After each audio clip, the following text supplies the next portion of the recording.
The hat too. Thank you, sir. I appreciate it. I like your shirt too. Yeah, Miami Mike. Yeah, I just That's want to say that. Yeah, that is dope. I just want to say thank you guys for having me. I really appreciate it. It's gonna be a fun night. I can't wait. no problem. No problem. Hopefully Illinois can get the win, and we'll go from there. Yeah. That's the main thing. This is a test. I mean, they've been playing kind of shaky of late, but they got that good win against Wisconsin on Saturday. Yeah, and Nebraska had a nail biter on Saturday against Minnesota. I don't know if you guys watched that game at all, but yeah, wasn't it an overtime game? Yeah, Minnesota hit a late three as kind of time expired, and I mean it was a good matchup. Nebraska games scare me. What's that? These games always scare me. Yeah, they do. You know who the better team is, but Illinois, it don't matter. I mean, how many times has Illinois gone into like Rutgers and Minnesota and teams like that you should win, and teams play good at home. Yeah, absolutely. Especially in the Big Ten, it seems like it's always a very defensive matchup. It is a defensive league. Not a lot of teams, score 100 points, 90 points. Yeah. It's very difficult to win on the road. It's very difficult to win on the Big Ten in the road. So I'm excited. Hopefully Illinois can pull it off, and it would be a nice win tonight. It would be, and it'd start building some momentum again. They had a lot of momentum early on in the season with some big wins against UCLA and Texas, and they played really well against Virginia. But as of late, it's just been kind of up and down, and then you don't really know what's going on with Sky Clark. I assume it's some sort of personal issue, and hopefully that's going all right. But I, Lucas. Lucas says ILL. We say I. I. Let's go. Hey, I'll say this: there's not a lot of teams that can say they have 3 ranked wins, and we're not even close to halfway through the season. So that's why this team is so confusing. This team is very, very. They're probably the most confusing team Brad Underwood's ever had, I think. Yeah, I think that Sky Clark being out is really going to hurt them down the stretch. Right now, I kind of have Illinois as like a 5 seed in the tournament if they can play well. I don't know. There's a lot of basketball between now and then, but that's kind of where I'm kind of seeing the Illini finishing the year off. Well, here, I got a question for you, Tanner. So what's that? I was sleeping during most of the game Saturday because I work nights. But Harris started on Saturday. Do you think Epps? I mean, Epps looked like he had a really good game off the bench. You think he'll start, or you think it'll be Harris going forward? Yeah, I kind of think it's a little too early to tell. It kind of determines on who's playing well, who's shooting it well, who's passing it well. I think guard play is definitely going to hurt them. It's now a pretty sore subject at Illinois, but they need someone to step up big. Well, I'm not. Here's my thing. I think Sky Clark's the third best point guard on the team. I think really? I think Epps and I think Sincere Harris. I think Epps is just as good as a scorer, Sky. Mm-hmm. Obviously, Sincere Harris isn't your scoring typical, point guard. But what he brings you defensively reminds me of a lot like Trent Frazier. Yeah, he is very good defensively. So what I'm trying to say is I don't know that Sky Clark. I mean, his best game was versus Texas, where he gave you 10 points. So I looked at his stats. He was averaging 5.9 points per game. So just from what we've seen, you're not missing much right now. From what we've seen. Yeah. My concern is down the stretch. Well, you need guard play, especially in the tournament. You need to find the open man. Yeah. Well, you need guards that can defend. I will say I don't want to kind of seem like we don't want him here at Illinois because he's coming off of an ACL. He's coming off of an ACL injury. I don't think any of us know how that feels. Yeah. So and especially when you play a high level sport like that, and you're always practicing, even when you're not playing games, you're practicing. You're doing something every day.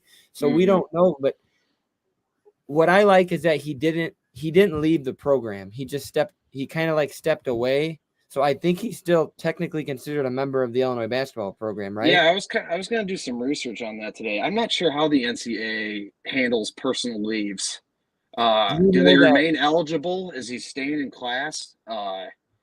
Is he staying in school? I I don't know Isn't really what's going on. Isn't McCaffrey's kid on personal leave right now? Okay. Yeah. McCaffrey's kid did the same thing, stepped away for personal reasons. Okay. And then you can come back to the team and kind of pick up where you left off. So what year was it? Was it 2 years ago or was it 3 years ago that Adam Miller left to go to LSU?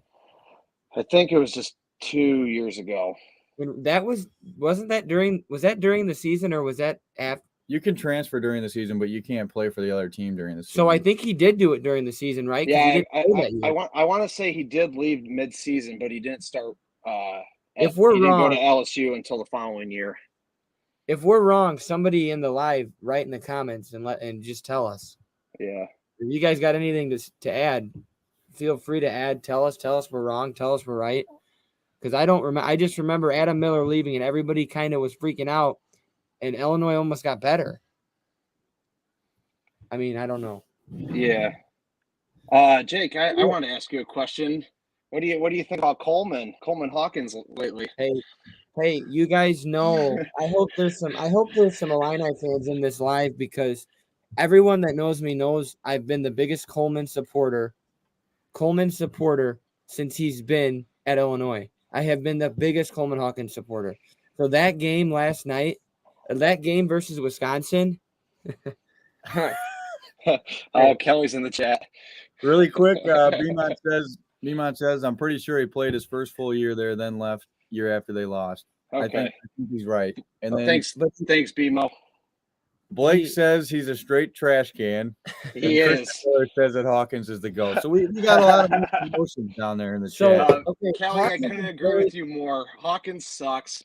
I've been down on him for 2 years now. I don't really think he does anything well, honestly. He stands at the top of the key a lot. And throws bad passes and doesn't really rebound and is kind of moseying around. Coleman, if you watch the stream later, I still feel the same way about you. You're probably a great guy, but I don't think he's a very good basketball player. I disagree.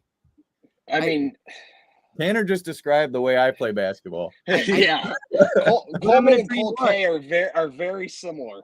I'm going to tell you what. If Coleman Hawkins plays like that the rest of the year, Illinois might not lose. Yeah. If Coleman Hawkins makes 6 threes a game, not even 6. Can you give us 3? That probably will never happen again. Well, Brad Underwood said he's like, besides Luke Goody, he's one of the best shooters on the team.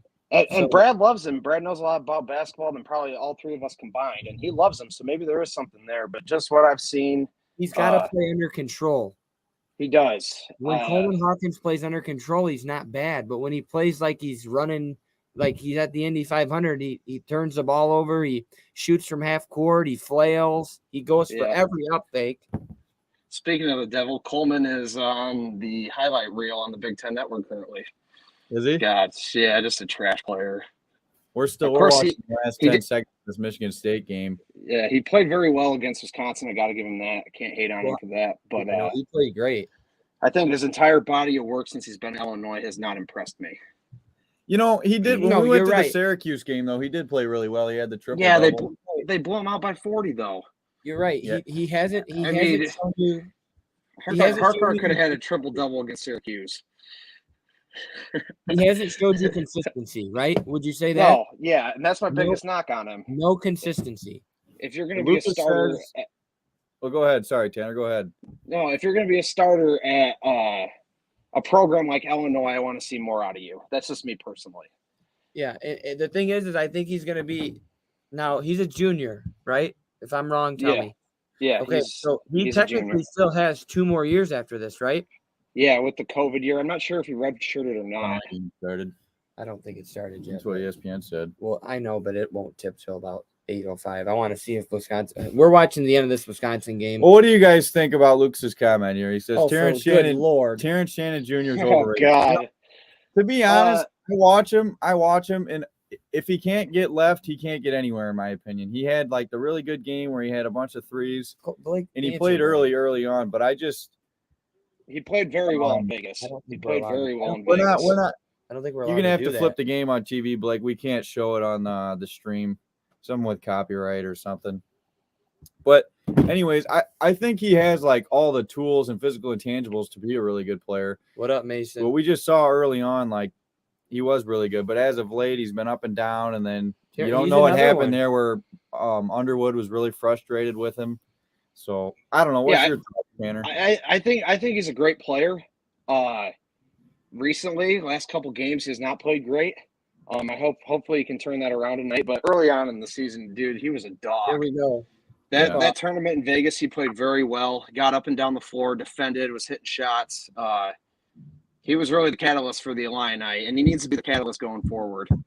Time will tell how he's overrated or underrated.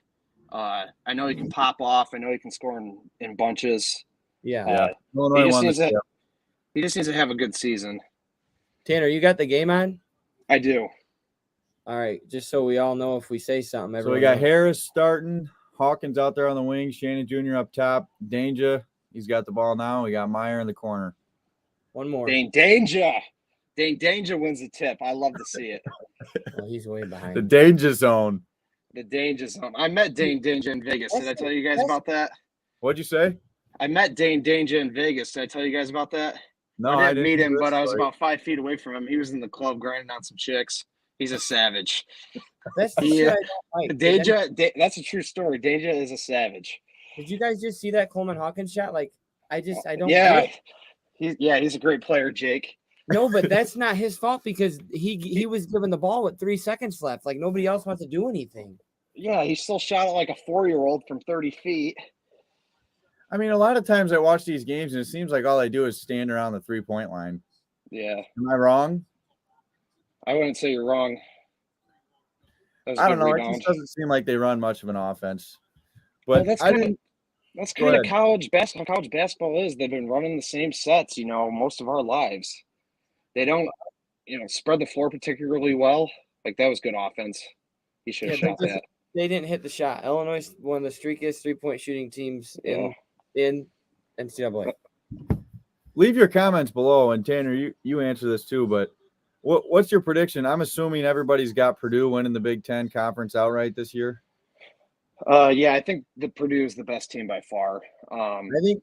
I think Purdue. I think they're the favorites. I think that you can't count Indiana. I wouldn't count Indiana out because they haven't been healthy. Yeah, I agree. And I don't know if Illinois fell too far behind. I don't think they did. I think I don't know that you can count Illinois out yet because of what Brad Underwood's done in the Big Ten the last 5 years. I wouldn't count them yet. You can't count them out, but I do think that they are definitely a team. That was a good take though. That was a good take. I just don't get they go in scoring droughts, dude. That's not. I agree. I think Meyer's been the most consistent player on the team this year, and he's actually played a lot better than I thought he was going to play coming from Baylor. Yeah, he's you got to love Coleman just dribbling into the corner and stopping. I just love that kind of offense. Hey, Lucas is right. Purdue's only good because of Edey. That's true. But he's huge. I cannot believe how big he is. Was he like 7'5", 7'4"? Yeah, he's a massive human being. It's ridiculous. And then you double team him, he sees right over you, and he just kicks it out for a 3. I watched that game against Ohio State, and he got doubled there at the end and kicked it out. And in college basketball, bigs are so huge, and like in the NBA, they can't run the floor as well, so they're not as valuable. But in college basketball, they're very valuable. Yeah, and there's no defensive 3 seconds in college. Yeah, that's true too. So they can just stand there and block shots. Yeah. Well, I'm going to tell you what. Don't like the start of this game at all. Well, yeah, it's ugly. I'm just going to tell you what. I don't know why it takes so long for Illinois to get going. Every freaking game, every goddamn game, they don't have a point till like the 16-minute mark. I don't understand what takes so long to get this team going. I don't get it either. I think Edey would beat me, Lucas. Oh, 100p. Those shots like he does. I don't think Cole K could score a point against him. Probably not. I probably couldn't even see the rim over him. All right, I'm gonna need Coleman Hawkins to start. Someone to start go. That's a charge. I don't know how you let the other team's center take it all the way down the floor, all the way to the rim. Shannon can't pick up his second foul here. Shannon Jr. needs to not even play defense this possession. Surprised they didn't call one. He got lucky. He didn't get called for a second foul there. Yeah. Meaning going to the left again, he got fouled. See, why don't I love basketball like that. Like make them call a foul. Make them call a foul.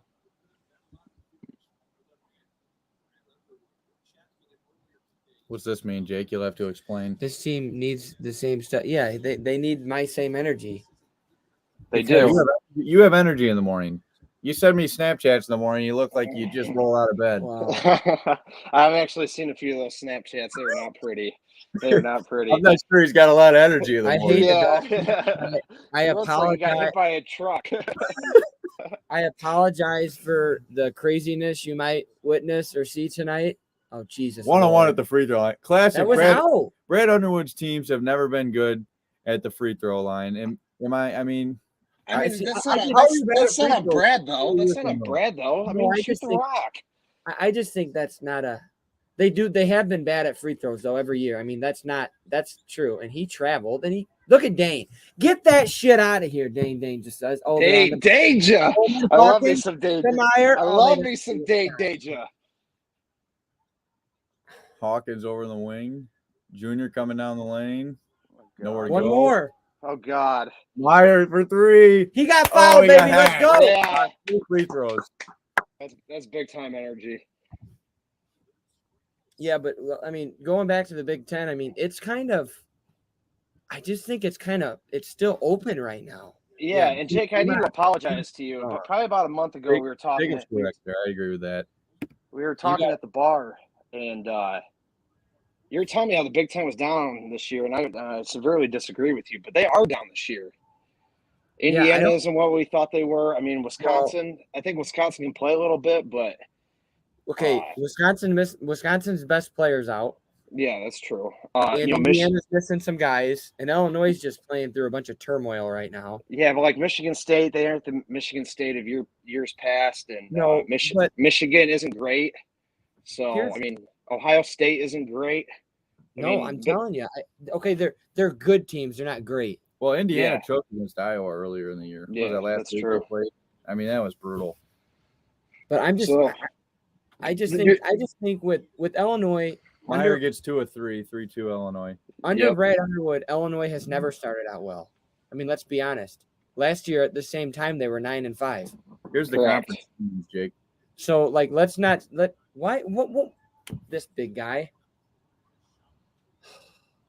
Rebounded by Junior. So yeah, Illinois is in the bottom, but RJ Melendez just came in. Who he must have came in for Sincere. You got Jaden Epps out there.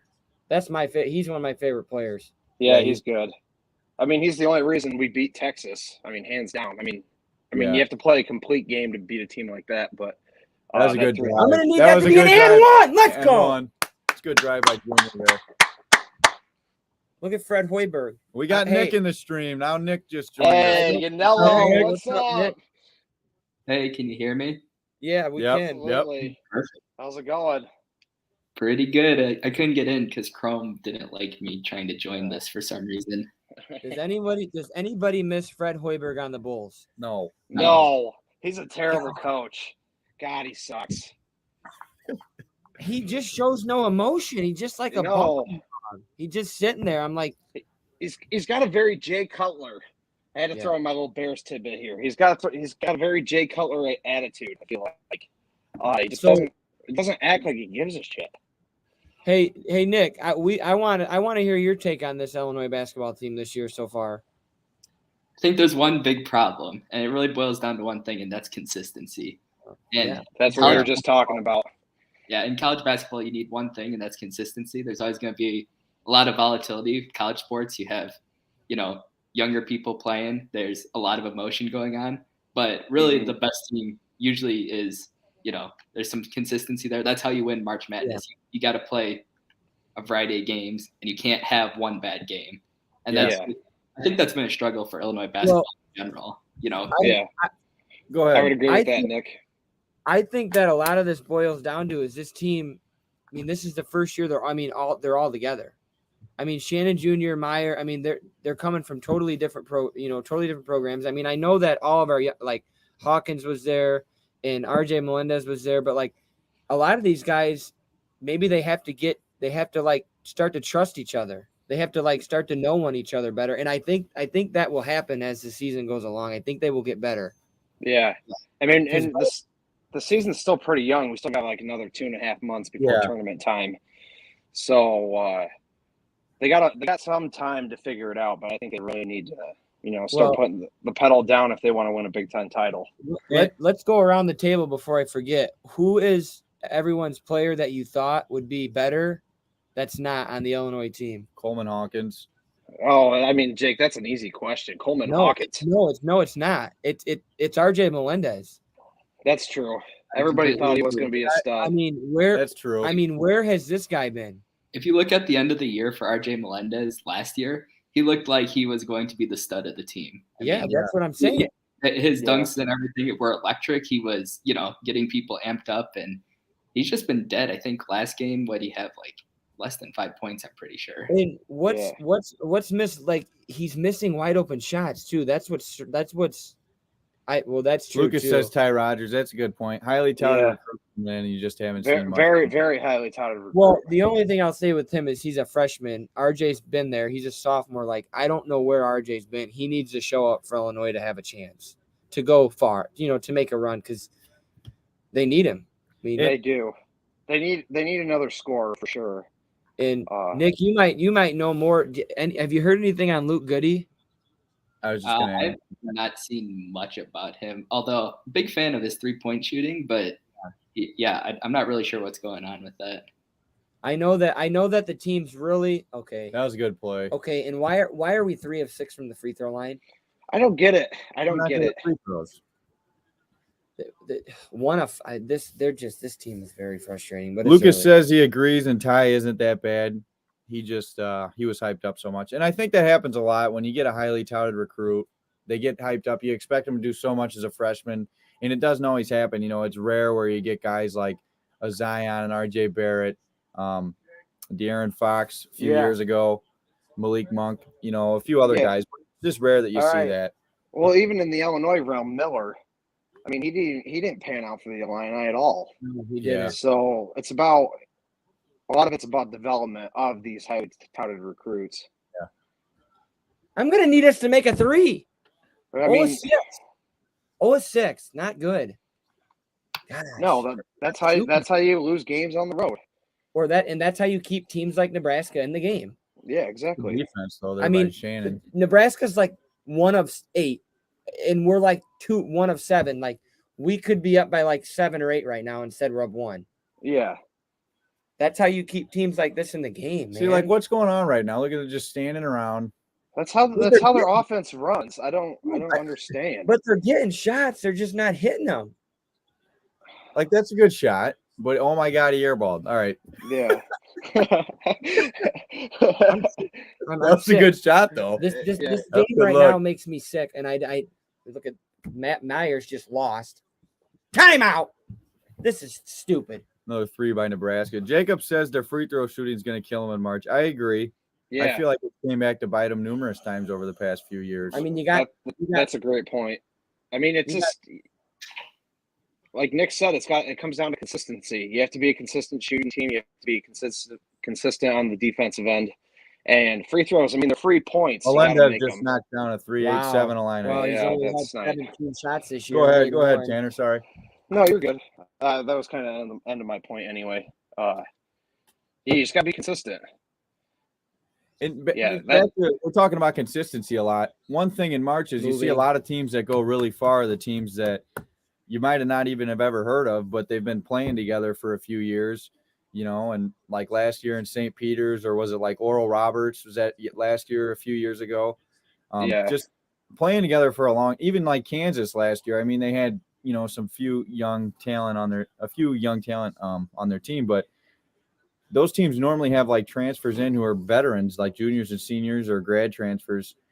Personally, I think Kansas is going to win it again this year. What about? I know it's hard to repeat, but that's what I think.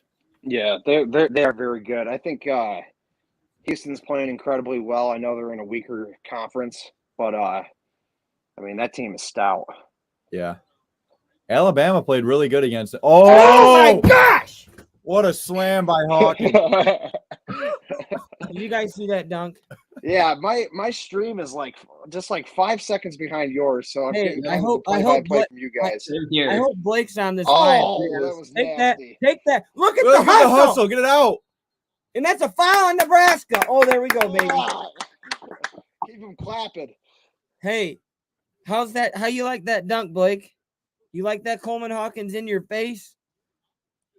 Look at this. I agree, Is Blake. Blake still on the Epps is a stream? stud. Really good player. Yeah, he just commented. He said Epps is a stud. Oh my goodness. Oh, I just got it. What a slam. I mean, just Yeah, that was an incredible that's dunk. what we need. Like let's attack this team at the rim tonight. Let's not shoot 33s and make 7. I think part of the Illinois is reason bigger than this team, they should be going to the lane. Yeah, they are a big team. I think Okay, part of the reason why I dislike Coleman so much is his hair just drives me nuts. What do you think about Kobe White then? Your guy from North Coleman, Carolina. he's something about his face. I don't know, and his hair it just doesn't work. He's not a great basketball player. Some great analysis. I'm a big Coleman hater. Oh, sorry, Blake. To Blake's point and to Tanner's point, I think we're so ahead of you guys because we're watching on satellite. And one thing, I mean, YouTube just got DirecTV or the NFL package for next year, and that's one thing I worry about is just how much farther behind the games are going to be because you're going to have to stream it and it won't be from the satellite, which pisses me off. But I guess that's just the world we live in now. Yeah, well, I'm streaming from YouTube TV, and yeah, it's about 5 seconds behind you guys. Hey, I still got cable, but not for long. We're going to be getting YouTube TV. I'm never going away from it, and that's the reason because I'm 25 seconds behind the live event. So if I get on Twitter, I see what happens. Well, don't get on Twitter. That's a really Well, easy. I can't. Twitter's addictive. I can't. I do like watching Twitter and following the games. Nick, you get the Big Ten Network out in Phoenix?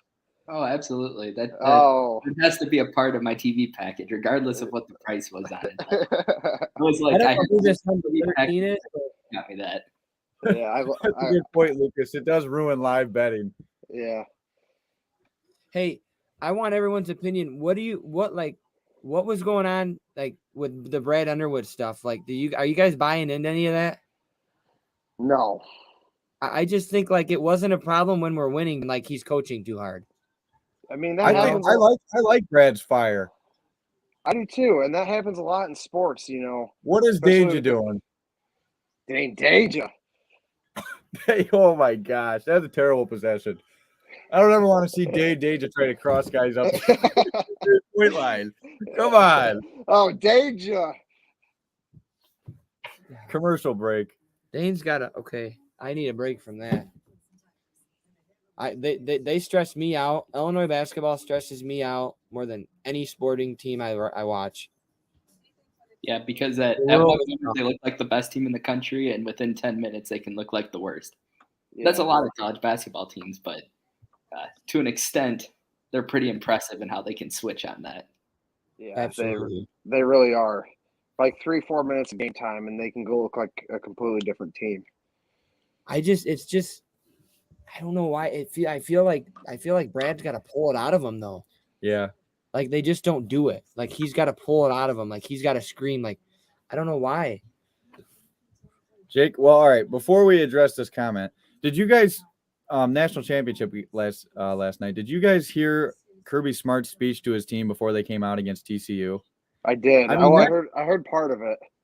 That's the kind of guy I want leading my team. Like he's yelling at his players, he's cussing at them. Like they went out there and kicked the living shit out of TCU. Let's be honest. Yeah. I mean, Jesus Christ. Hey, worst big game of our entire life we witnessed last night of any sport. It was the lowest viewed national championship game in the modern era. I mean, it was hard to watch. I'm a huge college football fan, and I turned it off halfway through the second quarter. I'm like, I'm not going to waste my time on this. It wasn't even fun. It wasn't even a game. No, Georgia players were getting food from people in the stands. I thought it was hilarious. Yeah, you had the best semifinal day literally ever for college football, so you kind of just had to expect that. Of course, that's how it all ended. You couldn't get the three-peat of great games. Now let me throw this back to you guys. Is Georgia the best college football team we've seen in our lifetimes? No, I'll take 2020 or 2019, 2020 LSU. I think this Georgia team that I just watched last night, after what they did to Ohio State, how they scored with them neck and neck, and then how they just played last night after what TCU went neck to neck with Michigan. Yeah. I agree, Jacob. LSU 2019. They might be up there. Well, I agree with you. I think LSU, slight advantage just because they're so loaded on offense and defense. I always think I think about early 2000s USC too. They had some really good teams. But yeah, I think Georgia's top 3 in the last 25 years for sure. Has Georgia Miami teams in the early 2000s, which I didn't watch, but those teams were stellar. I was too young for that. But yeah, I think that Georgia team is very, very good. Has Georgia's now overtaken Alabama, right? Yes. I mean, did you see Nick Saban's reaction last night when that guy sitting next to him said that? I mean, oh yeah, I did. That was hilarious. Georgia I thought he was going to punch him. Georgia is the new face of college football. I like right? Georgia to repeat next year. I don't care who their quarterback is. Yeah, they are. I like Georgia to repeat. Historically, Alabama is still, the greatest program. But yeah, Georgia's very good. Georgia's the new face for right now at this moment. Yeah, at this moment, over the last 2-3 years, yeah, it's Georgia for sure. Over the last decade, it's Bama. Yeah. Well. Yeah. But like Bama, I tell you what, after Nick Saban hearing that last night, I guarantee that team's going to come out next year and fight like hell. So it looks like the problem in today's game. It's a good drive by Shannon Jr. There. It looks like that they're it looks like when Dane gets the ball, he's automatically doubled every time. Someone's coming to double offensive foul. Illinois got the ball back. Is it just me? Are you guys seeing that? Yeah. It looks like someone's coming to double every time. So Dane needs to make that first pass immediately, right when he sees the double coming. Because if not, they're going to get jump balls. They're going to get steals. But yeah, that's what I'm noticing. They're doubling Dane. Christian brings up a really good point that, in high school, a lot of these guys play and they're always the best player on the team. They've been the best player their entire life. And they come in and they're not the best player on the team. They're not used to playing with guys where they actually have to dish the ball out. Or maybe they're just doing that to whoever's in the post. But I mean, it could be part of the defensive scheme. Because every time someone gets the ball in the post, they're doubling them. Nick, you weren't in here yet, but you like Purdue to win it this year. That was a terrible shot by Sincere Harris. He had to shoot it. Yeah, he did, but that was just brutal. Anyways, Nick, do you like Purdue to be the Big Ten favorite this year? Unfortunately. Yeah. But yeah, definitely for the Big Ten. I think there's a lot of – I don't think the Big Ten is as good as it's been in the past. Seems to be kind of just a lot of back and forth right now. In terms of nationally, really was impressed with Virginia. I got to see them live. Kind of goes back to the point that you guys were making. When you have a team that has guys that have been together for an extended period of time, it really gives them an edge. They have that confidence. I'm behind you, so my reactions to things might be a little off. But yeah, just having that group of guys, and it kind of brings up a point about all the NIL stuff. So, when that came into play, you're not going to see these teams be a collective unit as much anymore because the transfer portal's lit up and everything's moving like crazy. Yeah. So it'll be interesting to see how. Oh, what a block by Danger! Hey, I don't know, Danger. Sorry, Nick. No, you're good. Yeah, Danger can't do nothing offensively, but come on, now we got to get involved. You guys got to get involved because you got to keep Nebraska in the game. This is bullshit. Come on, man, that was an illegal screen. Relax. I like Shannon Jr. attacking all day. Yeah. All day. I mean, just do it all day. I almost kind of hope this is a nail biter just so I can see Harkar freaking out with 6 minutes left. Why would you say that? That's embarrassing. I think it'd be cool to see Jake during the Dolphins game. Although, with that being said, I think they're going to get blown out of the water this week at Buffalo. I don't think they have a shot in hell. No, I'm sorry to say it, Jake, but it doesn't look good. Hey, Cole, do you think the Packers have a chance this weekend? No. Is that too soon? No, I was getting a lot of shit at work for that.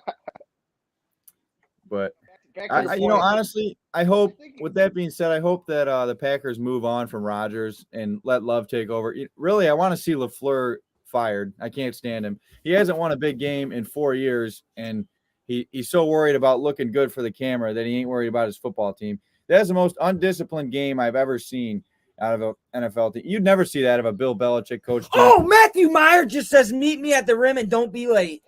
Even Dan Campbell. Like, I love Dan Campbell. I honestly would have liked to see the Lions get in the playoffs. Yeah. Jaden Epps has to finish that layup. But yeah, hopefully Jordan Love era next year. Illinois' defense is elite. I mean, I think the Packers will be the worst team in the North. Am I wrong for saying that? No, I don't. Lazard's gone. I mean, did you see that Lazard interview?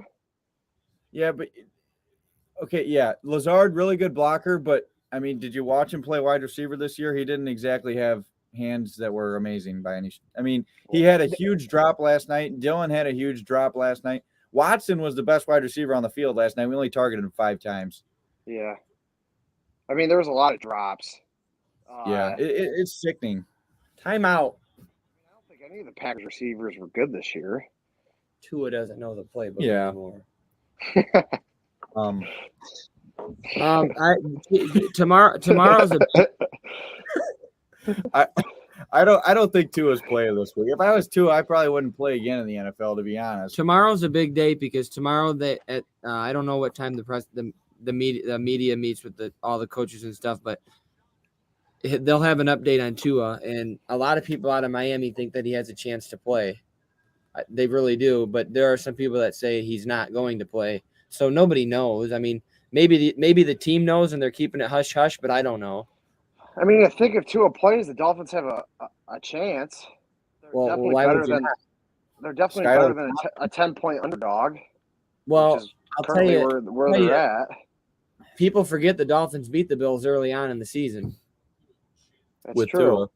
And a month ago. They played a really good game. That field goal, they lost with 3 seconds left when they were tied. So I don't understand why. I know why the spread's that high. They don't know who the quarterback is. I get it. Yeah.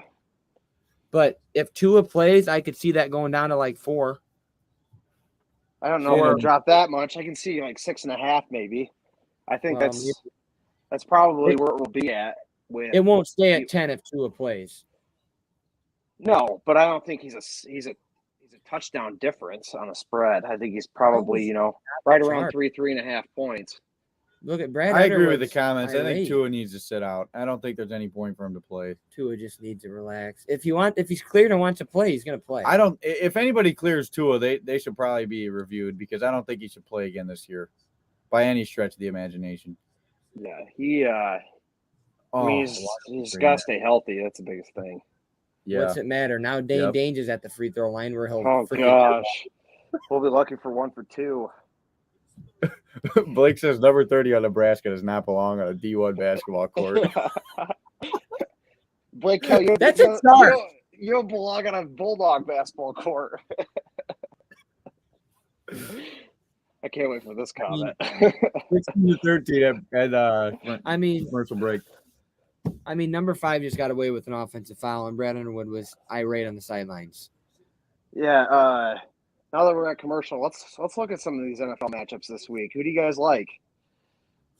Go to the score. Let me pull up the schedule here. Well, I got Oklahoma here on the other screen. There's games on Saturday, Sunday, and Monday.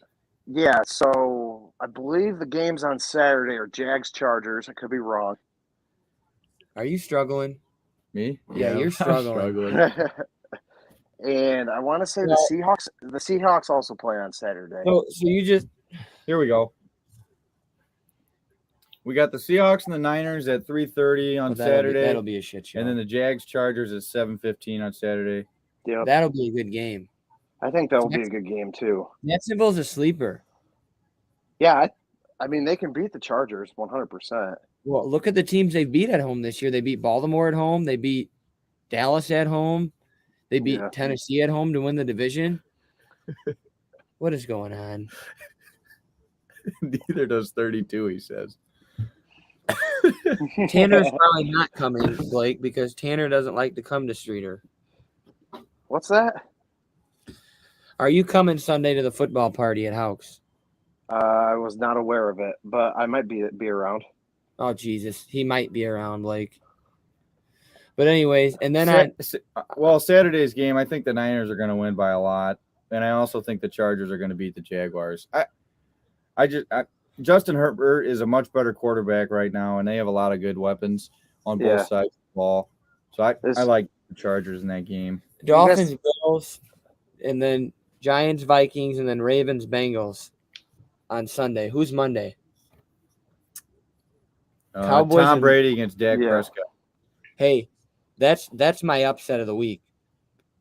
Tampa Bay beating Dallas at home. Dallas looked awful last week. Dallas has looked awful the last month and a half. Yeah.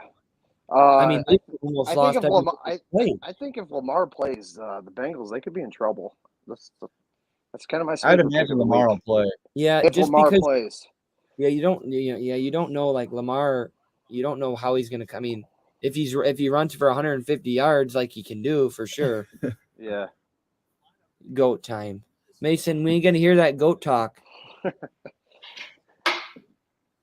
Back to Illinois basketball. I got a question for we'll start off with Nick and then you, Tanner. What do you think changed after the Texas game for the reason that they went on that like ugly decline? You beat number 2 in the country and everyone tells you how great you are. And that's the worst thing you can do to 18 to 22-year-olds. Because now they're going home. They're like, man, I'm going somewhere in life, and you can't let down that energy. You have to keep it. And that's why kind of look at teams like Michigan State in the past. They play terrible at the beginning of the year, at least in the last few years. Yeah. And it's really about your trajectory at the end of the year. It's, have you hit that adversity? Are you really mad? Do you need to prove something to people? Because I really think a lot of times these guys are extremely competitive. So when they're told, I think when they're told you guys have been sucking, they just want it. That just makes them want it so much more. Right, for sure. So yeah, I'm a big fan, honestly.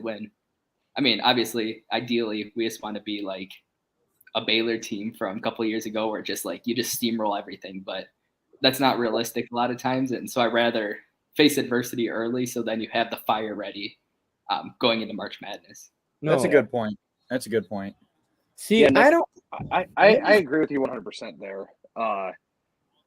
They're still figuring out their lineup. They got a lot of new guys. They got transfer portal guys. They had a freshman guard.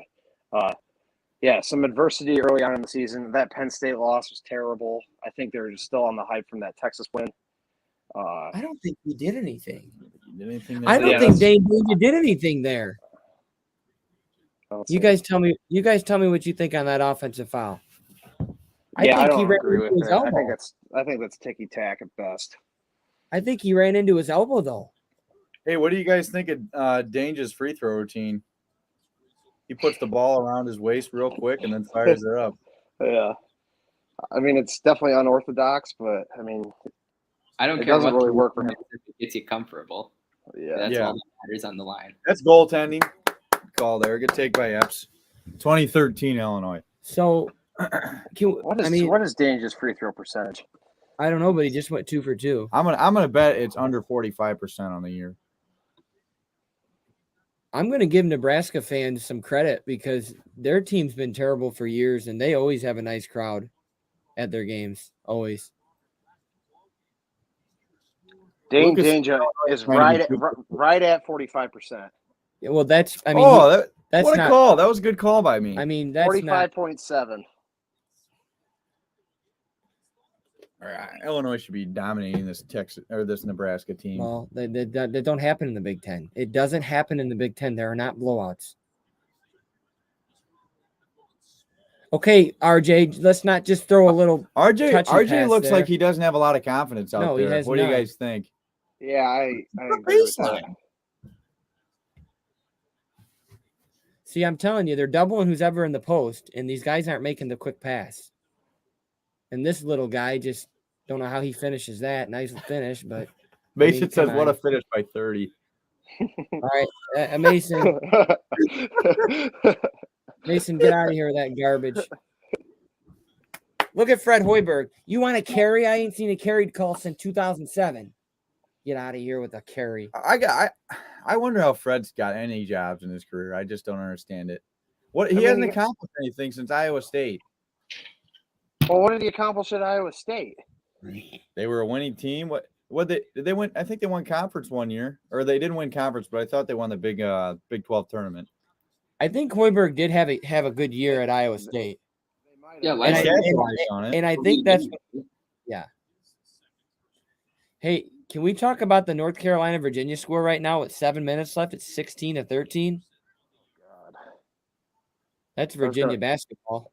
I was gonna pull that up. Iowa State's up by 30 on Texas Tech. Has Illinois made a 3?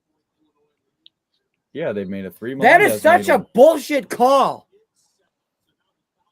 Number 5's out here flopping. Yeah, he's out here flopping, and they're calling it. So they need to call it the other way too. I'm scared to commentate because I'm about 5 seconds behind. Maybe that was a charge. Now how's that? He needs to get checked for a concussion. Well, I'm just telling you, he hit it on hardwood floor, and they're gonna take people when they hit it. Yeah. Tell me why he shouldn't be checked for a concussion. This kid was still moving. I think that should have been a block. Well, they don't know what blocking charges are. Screen. Oh, look at Sincere. Oh, slam this shit, my son. Oh, he got fouled. Oh, he got hacked. You know what? I've seen enough. The NCAA hates Illinois. Take a charge. Good block. Oh, what a block by Ty Rogers. How about Sincere Harris just maybe making a layup since the guy caught up to him? I love how Coleman set up for that charge. Where the guy was still at the 3-point line. What is he doing? Hey, at least he was set. Hey, I'm just going to tell true. you. I'm just going to tell you. Call that if Illinois does that to one of their players, it's a foul, and they would call it. The NCAA hates Illinois. I thought Harris got fouled too, Jacob. Jake, you've always thought the officials are against your teams. No, they are against Illinois, even in football. I can agree with that. That Michigan game was bullshit. This is where you need someone to make a play. Hit it. Oh, my. Harris with 2 air balls already tonight. Wow. Hawkins with a nice shot there off the side of the freaking backboard. I'm just going to tell you, but I'm still upset that wasn't called a foul. Oh, my God. That Hawkins shot was awful. Jake, you still think he deserves to be all Big Ten? No chance, but I still think he's a good player. Yeah. Even if that doesn't hit the rim, it does hit the rim, right? I do not think that hit the rim. The ball didn't change trajectory. It's still our ball. We got the rebound. The shot clock was off. So that's really close. So this is a big game for Illinois. It really is because it's kind of a trap game. Oh, it should be Illinois ball because there's still 10 seconds on the shot clock. Yeah, but they reset, so now that's what they're. You guys know what I mean? Do you agree? I think this is a trap game for Illinois. Oh, I absolutely agree. It separates you from the top third and the middle third. That's really what I'm looking at right now. Yeah. Because they can't be looking forward to Michigan State on Friday night as much as everybody wants to, and everybody cannot wait for that game. They cannot be looking forward to Michigan State because you can't start 1-4. You can't.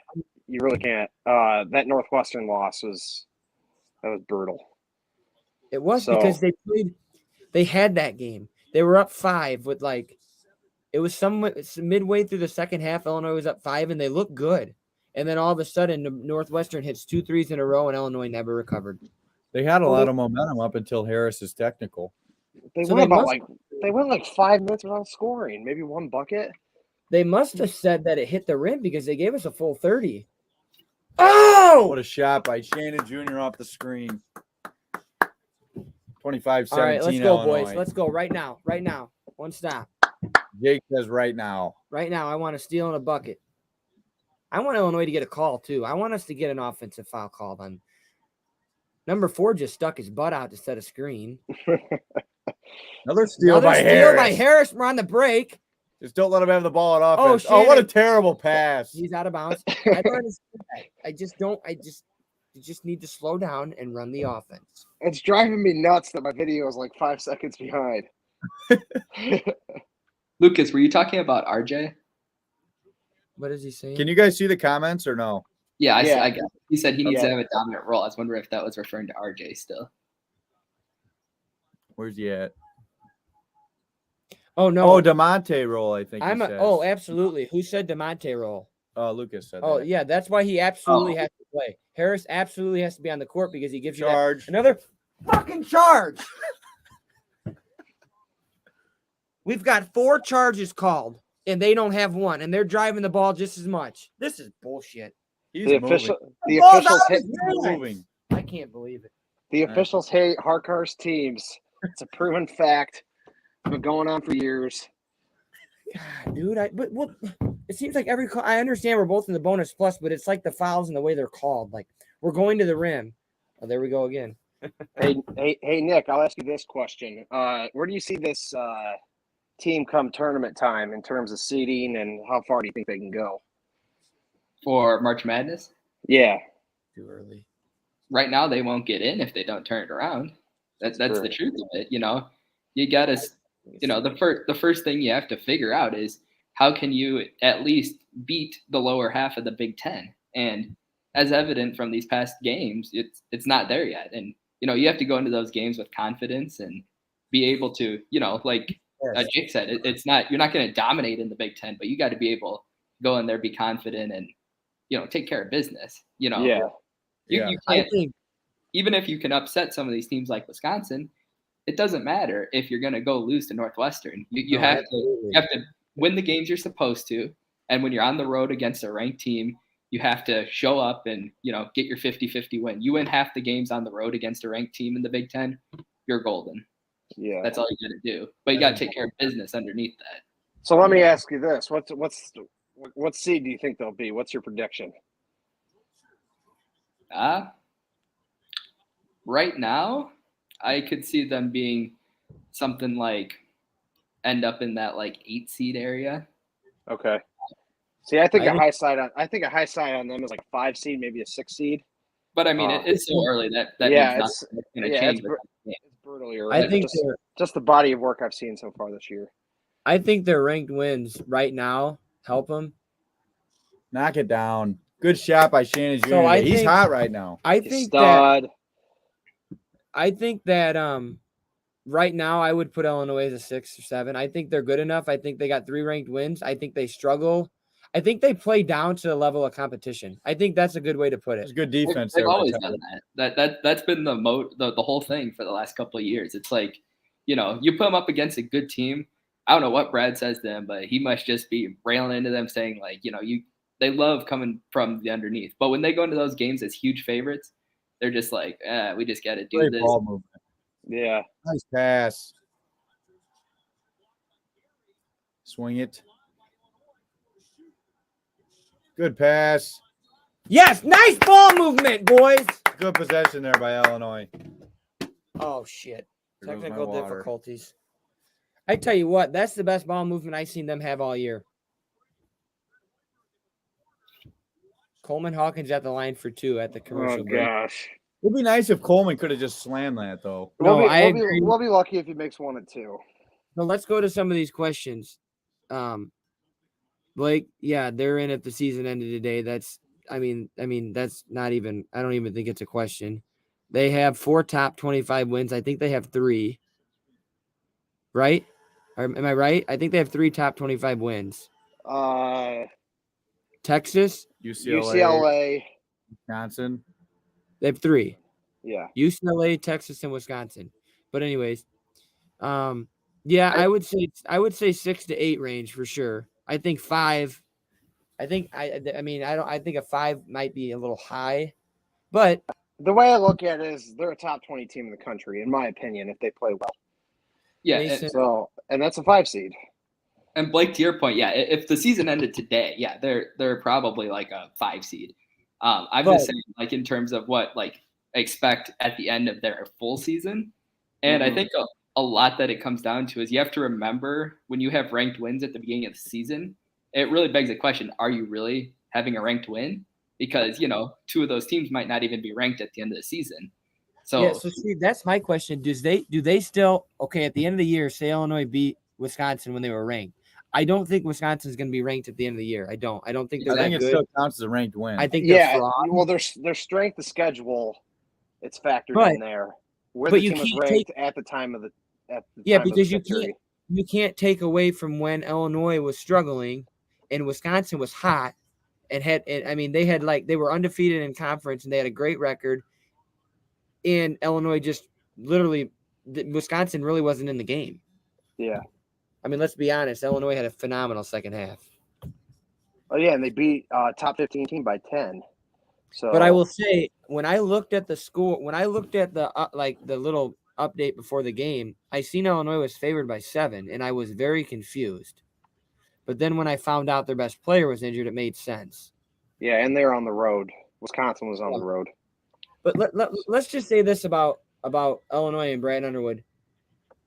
The fact that we're being able to have these discussions, sign me up for it every year. Yeah. You know what I mean? Shannon Jr.'s got 17 points already tonight. Well, that's insane. That's what you need. But We're a lot better off than we were, 2015 Illini teams. Before Brad Underwood, with John Gross, we couldn't even sniff the freaking NIT. Let's be honest. We had a hard time making the NIT. Yeah. Oh yeah, I'm thrilled with where we're at in terms of where we were. Yeah. But we've been up in this type of level of play here for a few years now. So you either do one of two things: you stay there and get better, or you fall out. And you can't be on the downslope, and that's where it's at right now. So I just hope they continue to keep up, and I hope they keep some of this team together. I think it really boils down to a lot of that too. Do you think this is the year they finally get in the tournament and they finally get to the Sweet 16? Good, another steal by Harris. But anyways, to that question, Nick, what do you think? I think that they have a better chance of making the Sweet 16 if they're like a 5 seed than if they're a 2 seed. And because every time they go into the tournament, it's just, we all saw what happened. They go in, you're supposed to beat the teams. And when they're told that, they just have not excelled in that case. Mm-hmm. So I think I always like the idea of a lot, especially these Illini teams, Brad Underwood teams. They seem to do really well when they go into these games. It's like, how the heck can you even beat these teams? And it lights a flame in them. And I think that's what's really important. Mm-hmm. We can all agree that under Brad Underwood, in his tenure, it seems that we've gotten off to slow starts. And then we heat up, and then we kind of just stay afloat. And then once we get to March, we hit a brick wall. Yeah. But now, do you think that's the Big Ten? Do you think it's because of how tough the Big Ten is? Good offensive rebound there. Do we get beat up too much? I think it's the style of play. You get so used to, you play all these non-conference games to start out. Then you play Big Ten. Big Ten basketball has its own feel, its own style. And you get into the tournament, you play a team like Loyola. They're just there. They have nothing to lose. So they're going to press you. They're going to swat at the ball. They don't care if they lose. If they lose, they go home and say, hey, we lost to, number one. Yeah. Well, what can you say? But, they have to be able to go into there with that mentality. Even if you're number one, you still have nothing to lose because you have to go in there, play aggressively. It's not, Yeah. And I think that's why we see a lot of upsets. Loyola was not they were not an 8 seed. They were seeded way wrong. Oh no, they were. I think on the net. I believe they were a 9 seed. But I mean, they were way better than a 9 seed. Right? They should have. Well, I think on the net they were nationally. I think they were like a 14 seed or something, which means they should be like a 4. But Illinois didn't get screwed. They should have won that game. But I mean, I remember a lot of people saying we shouldn't have even been playing Loyola. Well, that's how you beat an Illinois team. Defend really well and shoot the rock. But I think that's exactly what they did that game. Lucas is 1,000% right. I think once you get Luke Goody back and you get someone you're confident in that's going to always make that corner 3, and Luke Goody's a great 3-point shooter. I think he's a big. I mean, what is going on? Seabed's comment. Brad Underwood said last year that he believes Luke Goody is a 1,000-point scorer. So you take that for how you want to take it, everybody. See, we just need someone to hit that shot, or we need to keep going to the rim. I mean, overall though, I like the first half so far for the Illini. Yeah, well, Nice corner three there by Nebraska. you might not when you just see this 30-23. 6-point fucking swing. This game will be tied at half. No, I I hit it wide open, Melendez. There you go. Well, here's the thing. RJ's gonna have to make these, Yeah. and Oklahoma's playing pretty good for Cole. Yeah, Oklahoma's only down 3 right now, the number 2 team in the country. Boomer. What did he say? I don't know. I don't think he's talking to you, Jake. Boomer. Sooner. Oh Jesus, Tanner, why? Just to give Cole K a little shout out. Look at Illinois. Pass that. What they call. Oh, I wanted to see him out there on the break. But anyways, like, I like how Tanner, you're right as to what I like from Illinois that I've seen so far in this game is their aggression to the rim. Mm-hmm. Because a lot of times when Illinois was losing, they were settling. Yeah, and I think a lot of that has been Go ahead. Sorry, Tanner. Their ball movement has been fantastic. No, absolutely. And we'll For the just most at halftime of this game, we will go into some more NFL talk about Okay. the Dolphins and just we'll Nobody- talk about it. We'll talk Nobody about wants to talk about the Dolphins. I got a few questions for Jake. He had me Hey. come up with some questions Hey, for him. Sizzle, when your team's cheering more for a first-round draft pick than a playoff to fight into the playoffs, come call me. Yeah, the Bears had a very disappointing season this year, but Are the Bears going to take Bryce Young? no. For anybody out there, I think all of that is the Chicago rumors. I think for anybody out there that doesn't want Justin Fields or thinks the Bears should move on from him and draft Young, I mean, you're crazy. You're They're absolutely nuts. insane. Because They're if absolutely Fields, crazy. you bring Fields to Miami, he can be my QB1 for the next 10 years. So I think Yeah, it's Tua doesn't. I think the Bears need to trade back. I think they are trying to get a similar haul that the Rams Ty paid. Rodgers has a ugly shot. Yeah, The Rams paid in 2016 for Jared Goff. I would trade back. The Rams traded up about 16 spots and they got 2 firsts, 2 seconds, and 2 thirds. So Who I you kind guys of think talking? that's what the Bears need to be. Lucas, who you talking about? Who are they talking about, Cole? I don't know. I think he's Oklahoma talking about Justin Fields.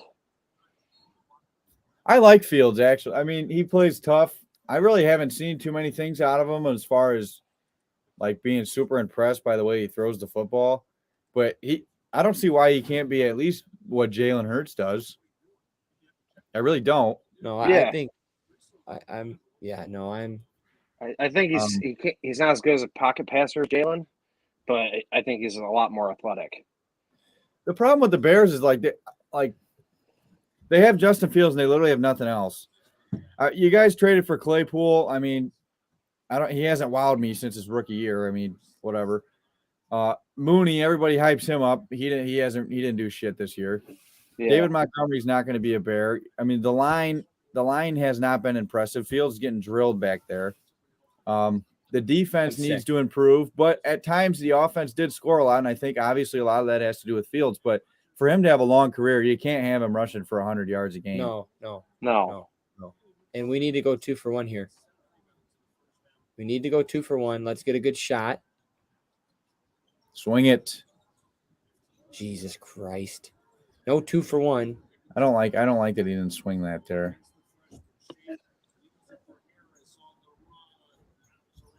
You know what, I'll say this. Ty Rodgers is playing like a dog tonight. He's going to the rim. He's trying to get rebounds. I like how Ty Rodgers is. I like how he's giving you effort on both ends. I like Shannon Jr. driving it there. I do. Let's get one stop here before the break and go up double figures. When Shannon Jr. shoots the 3 well, Illinois is really good. Yeah. Blake just typed a paragraph out. We'll read it here in a second at halftime, Blake. Only Lord knows what this is gonna say. Yeah, he's probably not happy with what we're saying, but I think About Field? traveled. He didn't have control of it. That's It's off his knee. Let's go, baby. Let's get a 3 here. I'll answer Blake's point here. Okay. All right. To Blake's point. Wait, we got to read it. Hey, read it out. Read it out loud, please. Right. Nobody ever said that Fields was a great runner at Ohio State. They talked about how good of a passer he was. Now that he is running for his life and has to run, he sucks at passing now. I didn't say he sucks at passing. I just said he hasn't impressed me. And and at Ohio State, you have one of the best offensive lines. You have all the top wide receivers and targets to throw to. And in Chicago, I'm not saying the guys aren't talented at wide receiver, but they're not what you need to beat some of the corners that he's going up against. When you go to the NFL, you're supposed to have the best of the best. You're supposed to be better than the ones in college, but you are going up against different. The Bears lineup is horrible. They have no offensive line. Their defense is absolute garbage. Thank you, Tanner. Let's be honest. Let's be honest. What was the win total for the Bears this year? What did Vegas have it at? Over under? I think it was 3.5. I could be wrong on that. Well, I don't understand why everybody thought they were supposed to be some super. They turned out 2-1, didn't they? Jake, they lost 10 games in a row. Hold on. Shannon Jr. is going to have to shoot. All right. It's not a bad look. So 34-23 at half.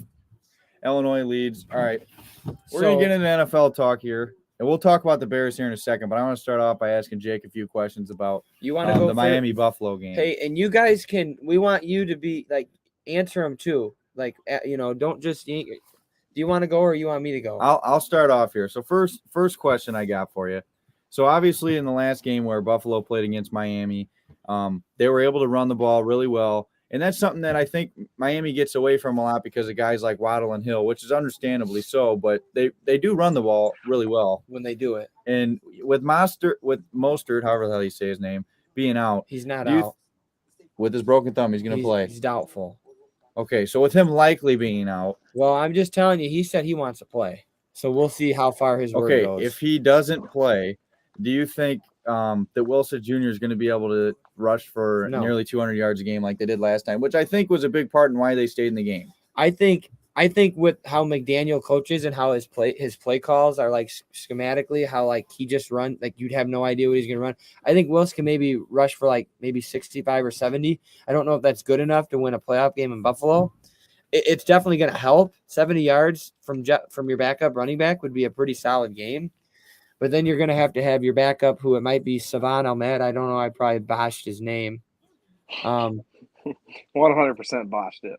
How do you say it? I don't know. But anyways, Ahmed. We'll just go Ahmed. The backup. I mean, you got to get something from both. You got to get something from both of them. But I think Jeff Wilson can still have a pretty good game because I don't know. I don't know. For some reason, it just seems like Mostert is going to try to play. I mean, I don't know how you play with a broken thumb. I mean, I guess I don't know. Is it on his ball carry? I didn't really think about. I think it's his left hand. Okay, but when you're a runner, you carry the ball both ways depending on which way you're running. Yeah, true. But you could whatever. We'll go on. My next question: with your left tackle and right tackle status unknown for Sunday, I mean, how do you think they're going to fare in the passing game? I'm just going to tell you that Armstead is 100% playing. Shell's probably not. Teron Armstead did this. The Dolphins knew this when they signed him, that he doesn't really practice that much because he's a vet, but he plays almost. And I think he's not played 2 or 3 games, but he'll play. Armstead's going to play. But the Dolphins need to get back to just doing their quick passes because your offensive line isn't good enough for you to sit back in the pocket for 6 or 7 seconds and let him get down the field. Now, I understand with Tyreek, you don't really have to give him that long, but you can't throw the ball to Tyreek every play.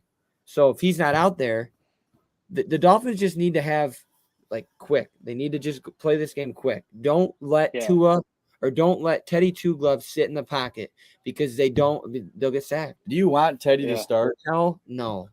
You want Thompson or Teddy? No, I want Tua. Okay, well, let's be realistic. If Tua ain't playing, would you rather Teddy or Skyler? I don't like either of them, to be honest. I think you guys are the Dolphins just need a quarterback who doesn't have a slinky for an arm. Well, I want Teddy. And I think they can compete. They showed it in Buffalo. Go Bills. Blake, you know what? All right, Blake, I'll see you. And I do agree with your point about Fields there at the end. You know what? Blake, go to bed. You can leave. Go Bills. I'm sick. All right. Well, anyways, back to the question: who do you want, Teddy or Skylar? If Teddy, I'm gonna pick Teddy. He's been there before. And Skylar has no idea. Skylar Thompson looked absolutely awful versus the Jets. Teddy Bridgewater's been in the playoffs before? Yeah, with the Vikings that year, they missed that kick. Oh, yeah, I forgot about that. Was that wide left? Yeah. So listen, Skylar Thompson is awful. Let me just get this right. Skylar Thompson is awful. Now, he was put in. Well, he's a third-string quarterback in the NFL, Absolutely. so he's That's probably not fantastic. That's what I'm trying to say. He was put in a very tough spot. But yeah. Anyways, the next question I want to ask is, do you really want Tua to be your starter next year? Or do you want to go after a guy like Lamar Jackson or Derek Carr or somebody else? I want Tua over Derek Carr. I want Lamar Jackson over Tua. And then that's really all I got really for the most part. I'm just gonna tell you. I'm just gonna ask you guys this. How about them Dolphins? I got a question for you, Jake. How about them Dolphins? Personally, let me reflect on the Dolphins season. I think it was pretty disappointing. Yes, they squeaked into the playoffs, but I mean, this team was projected double-digit wins, and it just didn't happen. No. The over/under was 8. Vegas had it at 8. I have a very hard time believing that. Everybody was on the Dolphins bandwagon. When they started out 8-3, the media loved the Dolphins. Oh, they love the Dolphins. That's all you heard about was the Dolphins, their offensive weapons, this and that. Yes, they did suffer some injuries, and I'm happy that they made the playoffs for you. But I think it's going to be one and done. The California trip where they went and had to play at San Francisco and at LA absolutely screwed the season up. They lost both of them. Mm-hmm. And then I get losing to San Francisco. I think is going to make the Super Bowl. I get losing to San Francisco. But you don't I think San Fran's a fantastic team. Yeah. But in that game, we were facing Jimmy Garoppolo, and Jimmy Garoppolo gets hurt in that game, and then Brock Purdy comes out. So I'm thinking like, let's go. Brock Purdy, their backup? Like, how can we not beat their backup? Well, let me tell you what. They got a good coaching staff out there because Brock Purdy came into that game and Brock Purdy just lit us up. Brock Purdy's good. So he's got a lot of reasons to be successful down there with Shanahan and the weapons he's got to throw to. He's not a stat stuffer, but he doesn't make offense. He doesn't make bad decisions, and that's exactly what they need. They have a great defense. They have a great running game. They got Debo. He's a very flexible tool. You can use him at wideout. You can pitch him the ball. San Fran's got a lot of different weapons, and they have a scary good defense. They're kind of my favorite right now for the NFC. I don't think the Eagles are that much leaps and bounds above everybody else. Well, I don't think the Vikings are very good. I mean, they're a good team, but I can't see them making a deep run. I think the Giants are going to beat the Texans on this weekend. Right? Giants. Yeah, the Texans. I'm sorry, the Vikings, not the Texans. My bad. I mean, they absolutely could. Kirk Cousins I just think has never showed up in the playoffs. Who's going to go into Philadelphia and win at that place in the playoffs? I mean, San Francisco. Let's be honest. I don't think anybody. San Fran.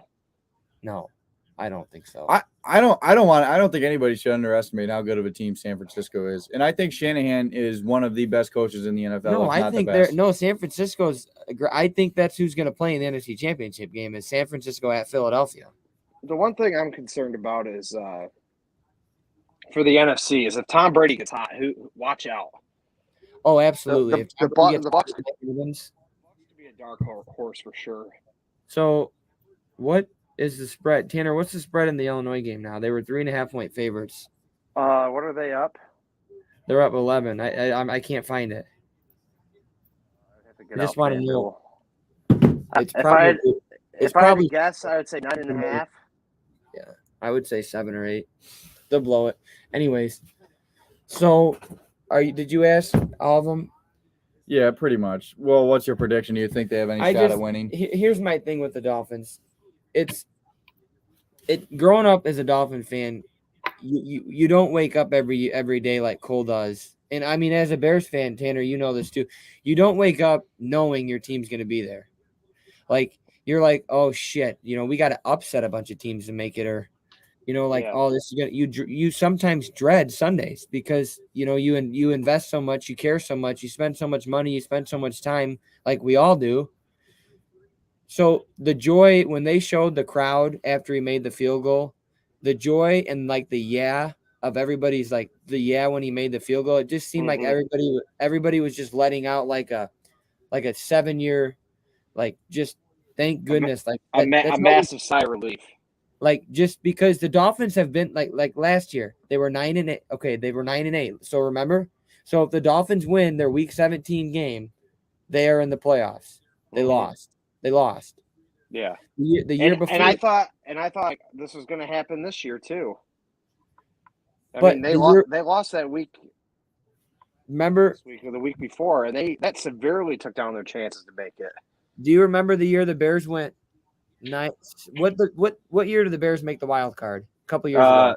2018, they went 12-4, and they lost on the double doink. But then the next year they made the wild card. Oh yeah, in COVID, and they played against the Saints. And Trubisky got Nick's most valuable player. So remember that year the Dolphins went 10-6 that year and didn't make it. Yeah.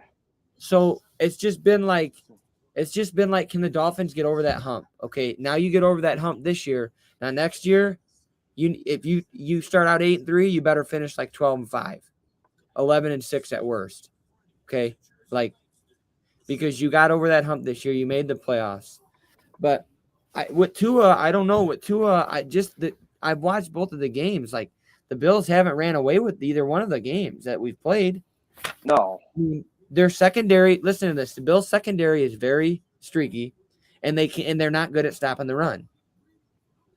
So the Dolphins have a chance if Tua plays. If they don't, and they got Skylar Thompson behind center.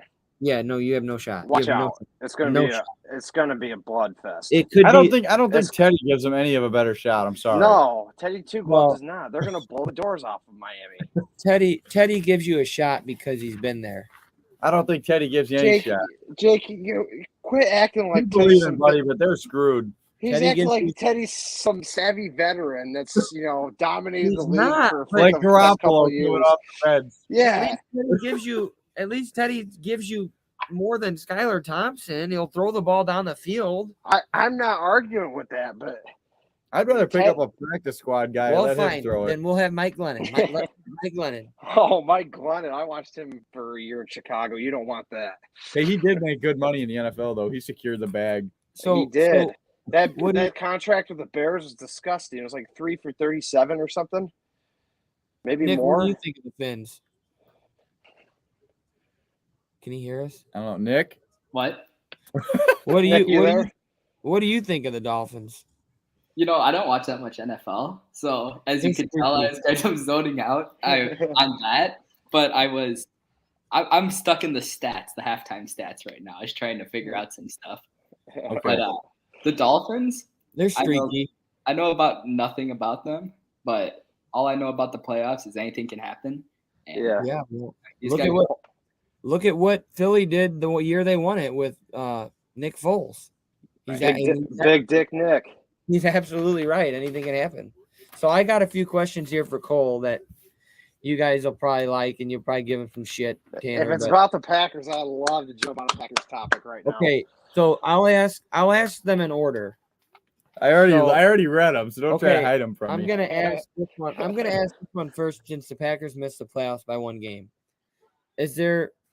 What one game really sticks out this year? The Giants game in London, when the Packers were up at half, and they didn't score any points in the second half, and it was just they fell apart in that game. Then Rodgers broke his thumb at the end. They didn't get a bye week until week 14. I think how long was he out with a broken thumb? He didn't ever take a game off, which I thought I think it would have been better for the team if he would have taken a game off, because he played pretty bad. Not pretty bad. He played god awful for like 5 weeks after that. Yeah, it was his throwing hand. So he can throw the football, but Raheem can't run it with a broken thumb. I don't know. Aaron Rodgers has an ego. He doesn't want us. I think he doesn't want us to see Love, because I think Love's really improved over the past couple of years. But But that's what I got. I got the Giants game. Okay, That's so the answer to that question. No, can I have an answer? I think it was the first time they played Detroit. Is when I was like, wow, the Packers are not the Packers of who I thought they were. But who did you think they were going to be this year? I mean, I guess I was. They got Aaron Rodgers. Everybody's down They on need him more than every one year. person. They need receivers to catch Aaron Rodgers' throws. yeah, that's true. His throws against Detroit were god awful, Tanner. So here, Well, okay, really, both. The first game was especially bad. this kind of ties into this question. What went wrong this season? Rodgers breaking his thumb in Detroit, and a lot. Honestly, that's what kicked it off. Watson really didn't take off until later against Dallas. That's when he had his breakout game. I think when he dropped that ball against Minnesota week 1, I think I got like a feeling of what the season was going to kind of be. But really, I think a lot of it has to come down to LaFleur. I'm not a fan of him. As you can see, his team plays undisciplined. I mean, they had a great record last year, though. Okay, but Rodgers playing an MVP level and Devontae Adams being the best wide receiver in football mirrors so much. It's ridiculous. And he got exposed this year. I think the whole team got exposed. They did. They really did. And it brought me great joy to see them just get absolutely exposed for the hack frauds that they are. The Green Bay organization, they are a bunch of hack frauds. You have 30 years of Hall of Fame quarterback play, and you have 2 titles? 2. I understand that argument, but I also don't like that argument. Don't come at me with 2 titles. You guys have 0 in the past 30 years. I don't like – that's it. If you had 2 titles, Tanner, if you had 2 titles, how would you feel? Pretty good. If I had 30 years of Hall of Fame quarterback play, kind of down. Okay, what about Dan Marino? I think both are valid points. Because the thing is, Rodgers is a better quarterback than 1 Super Bowl.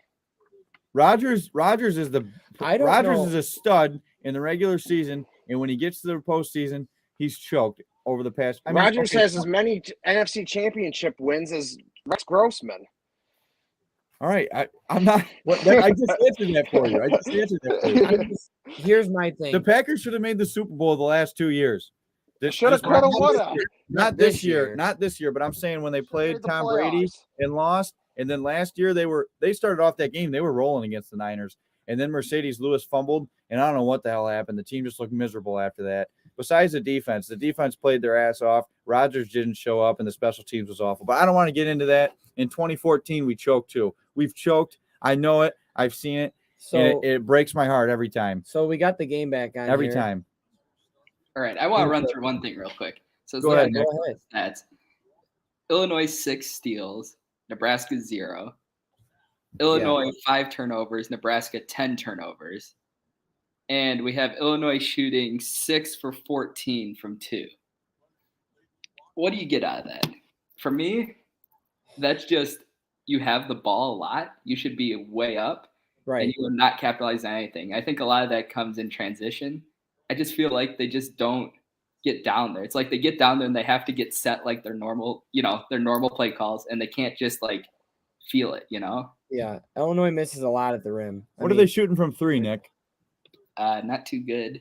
What a terrible pass. Sorry. Oh, you're good. 4 for 16 from 3. Okay, I mean, it's not great. I just think Illinois is already starting off the second half awful. You got a Coleman Hawkins turnover. You got a Sincere Harris missed layup. And then a Sincere Harris foul.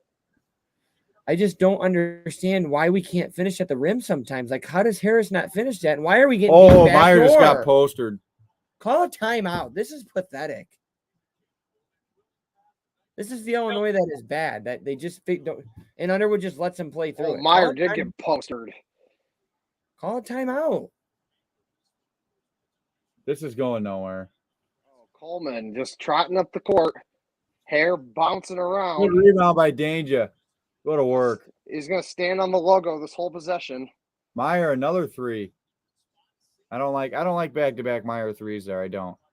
It's the best 3-point shooter on the team. I don't like it in that possession. Oh my God, they're rolling. What a take. 34-29. Illinois still. This is when they make their push. Oh, that was a disgusting Brad. take. Go ahead. I got to use the restroom. Oh, this is. I just don't understand it, dude. Like, what are they doing? This could get real ugly this second half. No, well, because here's the thing: we've settled for 4 threes already in a minute 30 of basketball. Yeah. So Nick, you said that Nebraska had 10 turnovers in the first half. Yes. How Illinois played great in the first half. I mean, that's how they got to play in the second half. They got to create turnovers and they got to get to the rim. Yeah. And they haven't even they've tried to get to the rim once this second half. Well, all that tells me is that they're doing pretty well at creating turnovers, but they're just not capitalizing on it. No, absolutely. And there's so much. A lot of it reminds me of Curbelo. Like, he'd get to the rim and he'd either make a stellar play or, just horrible. An awful play. Yeah. It's like you gotta get some type of consistency out of your shooting. Yeah. And even if it's in transition, even if you're not comfortable in your normal play, what you practice, you got to be able to feel it out. You got to know where your guy's going to be. And that just, I think, comes with time, a lot of it, No, it does. It does. And the thing is Illinois needs to start capitalizing off of the turnovers, because when Illinois turns the ball over, every team they play capitalize on everything we do wrong. That's how those teams get back in the game, is because Illinois lets them. Not necessarily that team's ever. Illinois might be more talented than every team that beat them this year, but those teams capitalize off of our dumb mistakes and dumb turnovers. Every single one of them. Yeah, that's college basketball. It's not about the team that plays the best. It's about the team that makes the least mistakes. Yeah. That's really what it comes down to. And Nebraska is very evidently making a lot of mistakes. We're creating turnovers, but if you don't do something and punish them for their mistakes, there's no point. Yeah. Illinois needs it out of this timeout. They got to run. They got to have something here. Brad needs to draw up a play. Brad needs to draw up a play. They need a bucket. They got to end this little 5-0 run. I need someone going to the rim. That's what I need. I need someone going to the rim here. I need someone to stop this freaking this run, because it's pathetic. One team came out at halftime ready to play, and the team that should have come out at halftime ready to play is looking like they're still on the bus. I mean, back to Coleman. I know I keep beating a dead horse with him, but he's just a ball stopper. Like, well, Myers been awful in the second half defensively. He just got beat twice. Yeah. But Coleman, he's just Do you guys agree with Christian's comment? I didn't see it yet. I just put it up there on the screen. There we go. That was a nice play out of halftime. And you know what? Yes. That was a nice play. I agree with that. They drew that play up, and it worked, and he knocked down the shot. Now let's get a stop. Oh, is that Coleman? Yes. Yeah. Wow. Good D. Get it up. Look at the boys getting on the floor. Get the ball. Oh, all right. Okay. Timeout, Nebraska. Good defense there. Good defensive possession. That was a big bucket out of a timeout. I understand there's a lot of game left, but that was a big bucket. You stopped the run, you stopped the momentum, because Nebraska had all of it. Yeah. Well, that's why I said they need a design play, and they need to find the open man. North Carolina's beating Virginia 34-27 in the second half with like 12 minutes left. What is going on? What are we wooing about? North Carolina's winning, baby. Tanner, listen, none of that. You're wearing an Illinois sweatshirt and hat. You cheer for North Carolina. That makes me want to puke. Oh, you're the biggest Duke writer on planet Earth. Oh, bull. Not much. Not really. Sit in the corner and just ride Duke. Listen, Duke doesn't have a vendetta with Illinois like North Carolina. It's different. No, it isn't different. From something that happened. That happened 20 years ago. Nick explained to him. Look at Oklahoma over here in this game, Jake. Tanner, we were up with 2 minutes to go. They stripped that crap from us. It was terrible. Dane Danger over here just blocking this guy like it's no soup for you. Listen, Tanner, don't tell me 2005 was that long ago, because it really wasn't. Jake, it's going on 20 years. It's like 17 years ago. 17 years years ago. Going on 26 years. Does that make your childhood irrelevant? No, What'd you say, Nick? Childhood irrelevant. And he's going on 26 years. Just because I'm just telling you that whole 5 Illinois team is the best team to never win a championship. Okay, Harker. So you get Duke and Illinois in the championship. Who are you rooting for? Tanner, I wouldn't root for Duke in the championship. Versus Okay. Illinois. Okay. Now here's my follow-up question. Duke wins. You just automatically hate Duke? Yeah, actually I do. Oh, What a shot by Hawkins there. No, listen. What a shot by Hawkins. Did you guys see that shot? I don't think you I'm know still how much. watching it. Cole. I don't think you I know got how it. much. I like it. Yeah, I don't think you know how much I like Illinois, Tanner. What are you saying? I mean, I go to every game. I don't think you know how much I like. I've become an Illinois fan the last 6 or 7 years. I'm just saying. Hot take. Jake's a Duke bandwagon here. You know what? You could say that. He is. Oh, Illinois got a call. Jake, But I will say that here's what I'm saying. I like If Duke beat Illinois in a massive game, you want to hold a 20-year grudge against Duke? I would. Yes or if no? national championship, I would absolutely despise Duke for like probably ever.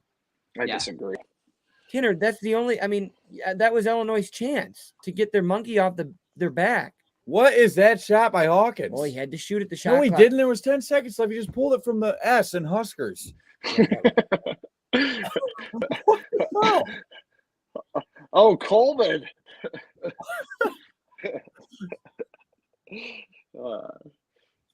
Another good defensive possession by Harris. He can play but defense, we got to man. score.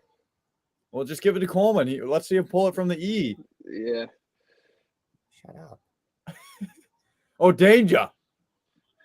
Danger. Don't show him everything, Dave. Danger. Don't show him everything. Hey, we're just in the danger zone, and we're all in the way. But anyways, What a steal by Shannon. Here we go. 3-on-1 fast break. Lobs it. Hawkins throws it down. Wait. Oh, yeah, love. Hawkins is balling. I'm seeing stars. As soon as I talk shit about him on the stream, then he'd start balling. You got to do it more, Tanner. I know. Listen, Tanner, 9-2 Illini run. I just don't, Tanner. I just don't think you don't understand how much that game meant to Illini Nation and how good of a year they had. They were one play away from having an undefeated season. Matthew Meyer. Oh, we got a 3 from baby. the corner. Illinois is getting hot. They're pulling away. Biggest lead. Are we going to have a timeout in Nebraska? No, Fred ain't calling a timeout. No timeout in Nebraska. That should have been a delay. Oh, that was wet. No timeout in Nebraska. I can't believe it. Dwight Horberg. Harris. Jeez, look at that. That's Yeah, far. this is rebound. Come on. this is going to turn into a bloodbath. Good. I hope it does. Charge. Ball.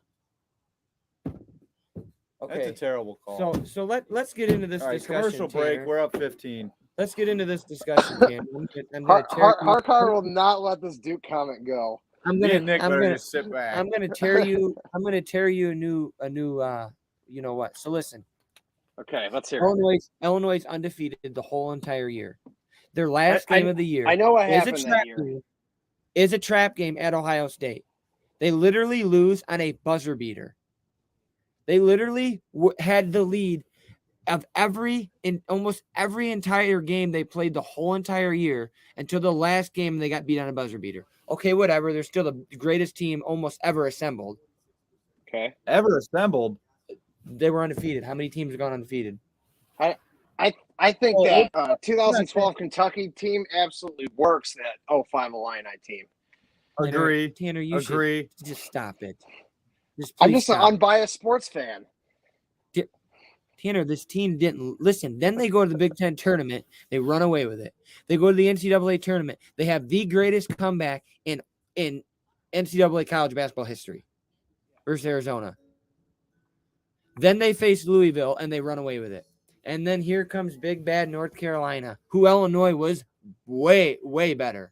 They were better than North Carolina. The better team doesn't always win, like Nick said earlier. We got. There were so many bad calls in that game. Illinois got into foul trouble early, hurt them, and they were still in that game, and then they just missed shots late that they didn't miss all year. But I will tell you, Illinois was not many teams can say they were 3 plays away from going undefeated, and Illinois was 3 plays away from going undefeated. Yeah, Which I'm not taking anything away from. I'm an Illini fan through and through. I also like North Carolina. I just think it's ridiculous that you expect me to hold a 20-year grudge over one game. When if it was Duke, if it was Duke in that national championship, you would still be a Duke fan. No. Yeah, yes, you would be. I haven't even. Look at him. He knows. He's rattled. Yeah, he's rattled. Is. But He is rattled. I'm not really that big of a Duke fan. See, but that's a good point. Are you serious? Duke 2018 Duke not winning was just an embarrassment for Coach K and his legacy. No. Yes. Yes. That team was loaded. I was gonna say You lost the league high, Jake, and you're tearing up your tournament brackets in your living room. I was like 14. I was 14 years old. I remember that game, and you claim you're not that big of a Duke fan. While we're on the subject of talking about greatest teams ever, Jake, do you honestly think the 1972 Dolphins are the greatest team ever? They're undefeated. There's no way. Oh, here we go. Or beating this or last year's Kansas City Chiefs or any. I'm sorry, they're not. What era? What era? Players. Jake, can you name 4 players from that 72 Dolphins squad? This is just like Larry saying, Zonka. This is just like saying, could the Bulls beat the Warriors? The Bulls would demolish the Warriors in the 90s. The Bulls would demolish the Warriors in the 90s. Jake, football still the same.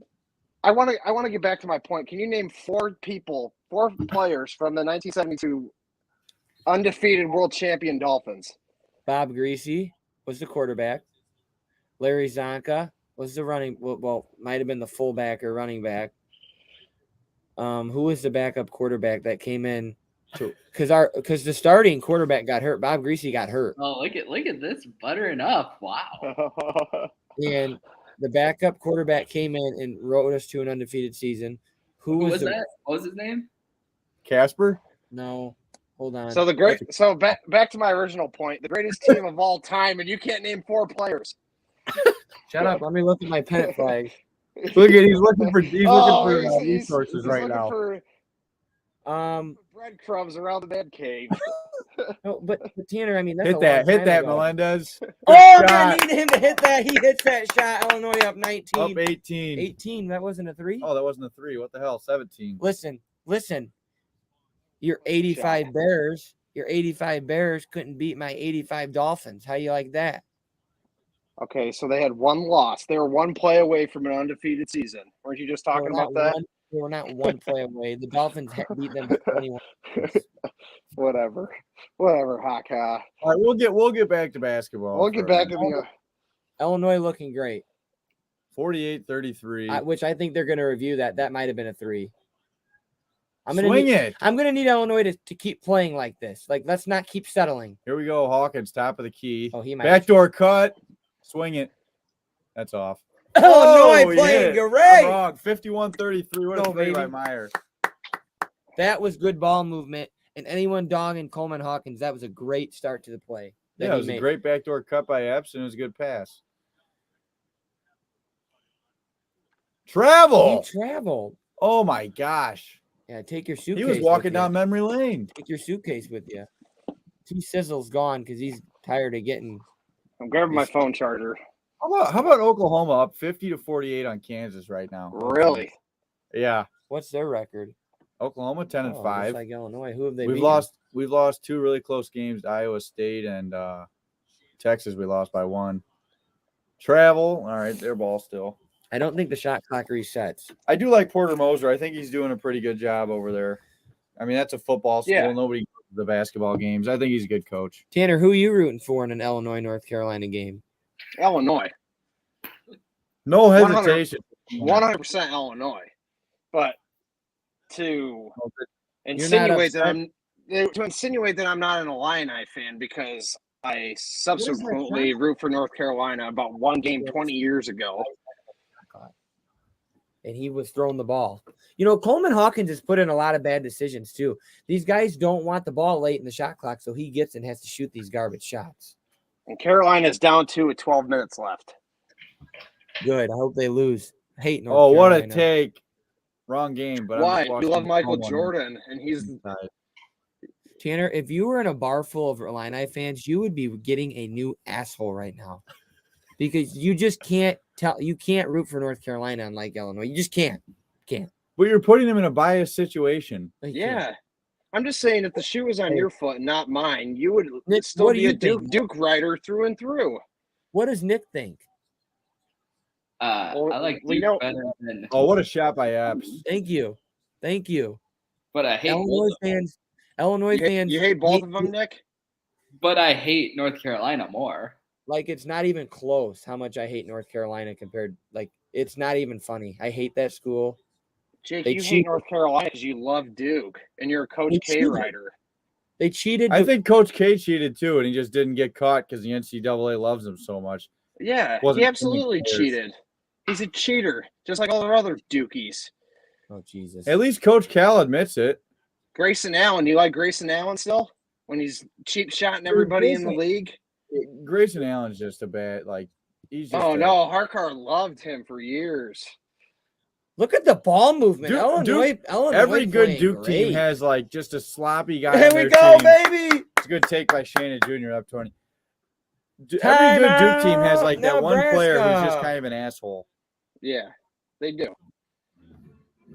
This game has gone completely out of hand. It's a good sight to see. I might make It an is. appearance in the Illinois-Michigan State game on Friday. I haven't decided yet. Is Harkar going? Is Harkar Yeah. going? Does a bear shit in the woods? Well, what the hell, Tanner? Well, we just lost Tanner. Well, it looks like I'm gonna have to get up on my NFL lingo. Yeah, we Yeah. really like football, Yeah, Nick. We but- love I can football. tell. Yeah, I don't watch a ton of it. Like, Nick, I just don't think Tanner knows how much that game means to us. no, he doesn't. But that's He okay. doesn't. And he's never gonna live that down for me the rest of our entire lives. You're right, Christian. They do. They all cheat. But now I- cheating's legal because you can pay the players. This is what Tanner doesn't understand. I was the biggest Coach K fan of all. Like, I loved Coach K, like, because that's who I grew up on. So that's why I like Duke. Sure, I follow Duke. I hope they win, but I don't watch every Duke game like I did when Coach K was there. I've watched every Illinois game since the Bruce Weber era. When Bruce Weber came in 2003 after Self. I think Bruce Weber came in 2004, and then his second year was the championship run. So I've watched almost damn near every Illinois game for the last 15, 16 years. Can you guys hear me? Ice-T back. Ice-T, you have some technical What's up? difficulties. Yeah, it just booted me. I think my Wi-Fi dropped out for a split second. It just booted me from the stream. What happened to Ice-T? Just kidding. He's back. Tanner, what's going on, baby? Hey, honest question. Where did you get that hoodie? Don't worry about it. Well, you know what? I want it. I want it. That's not a hoodie, bro. Where'd you get the crew net? What is it? What do you call I don't it? know. It's not a hoodie. Where'd you get the vet? I don't know. Do you like it? Keep the cheese. Yeah. I got a T-shirt too. No, it's just old. So It probably fit you pretty well. we all got Purdue as favorites, but who's going to be in the top? Let's round out the top five. Let's name our top five in the Big Ten this year. You start it Nick- off, or who you want to start off? Go ahead, Ice-T. Nick, Okay, We'll let Nick I'll start it. We'll let Nick start Nick, it. Nick, go ahead and start it off. You're gonna have to give me a second here. Okay. All right. Well, here, me. All right, 1 second. I'll start it off just shooting from the hip. All right, go ahead. Not in any particular order. I got Purdue. I got Indiana. I got Wisconsin. I got Illinois. And my fifth, I think Ohio State's a solid team. Yeah, they're good. They're solid. Yep. I think that's my top five in the Big Ten this year. All right. I'm gonna kind of go in order how I think things are gonna play out. I think Purdue's gonna end up winning. Matthew Meyer with the steal, and he can't finish, but Ty Rodgers gets the rebound. So I like Purdue, and I really think Illinois. I really think there's a bunch of teams that could be the second best team in the Big Ten. Yeah. When it all comes down to it. So I'm gonna say Illinois is 2 because I think they're that good. They're very good defensively. Matthew Meyer wide open. All right. And then after Illinois, I really think Indiana's good. I think Indiana's hurt. I think Indiana's a really good team. Yeah, Who could I think get Indiana's hot at the really right good time. too. So I like Indiana at 3. I like Purdue, Illinois, Indiana. I really to round out the top 5, I got Michigan State and Ohio State. I don't know what order. I think Wisconsin's frauds. I really do. Do you think Michigan State's better than Wisconsin? Do I think Michigan State's better than Wisconsin? Yes. They just won at Wisconsin. Well, they were missing their best player. Yeah, but I do. I think Oh my gosh, that's sickening. that's how they That stay in is the game sickening. right there by a roll around 3 from a 7-foot Toilet bowl 3-pointer by number 30. Okay, so that's my top 5. I don't know if Cole has one or if he even What, wants- top 5 at the end of the year or right now? No, in the Big Ten. At the end of the year or right now? No, at the end of the year. Let's see. So I got Purdue at 1. I got Michigan State at 2. I got Illinois at 3. Ohio State 4. And personally, I think Northwestern's going to be 5. Where'd you put Illinois? Did you Really?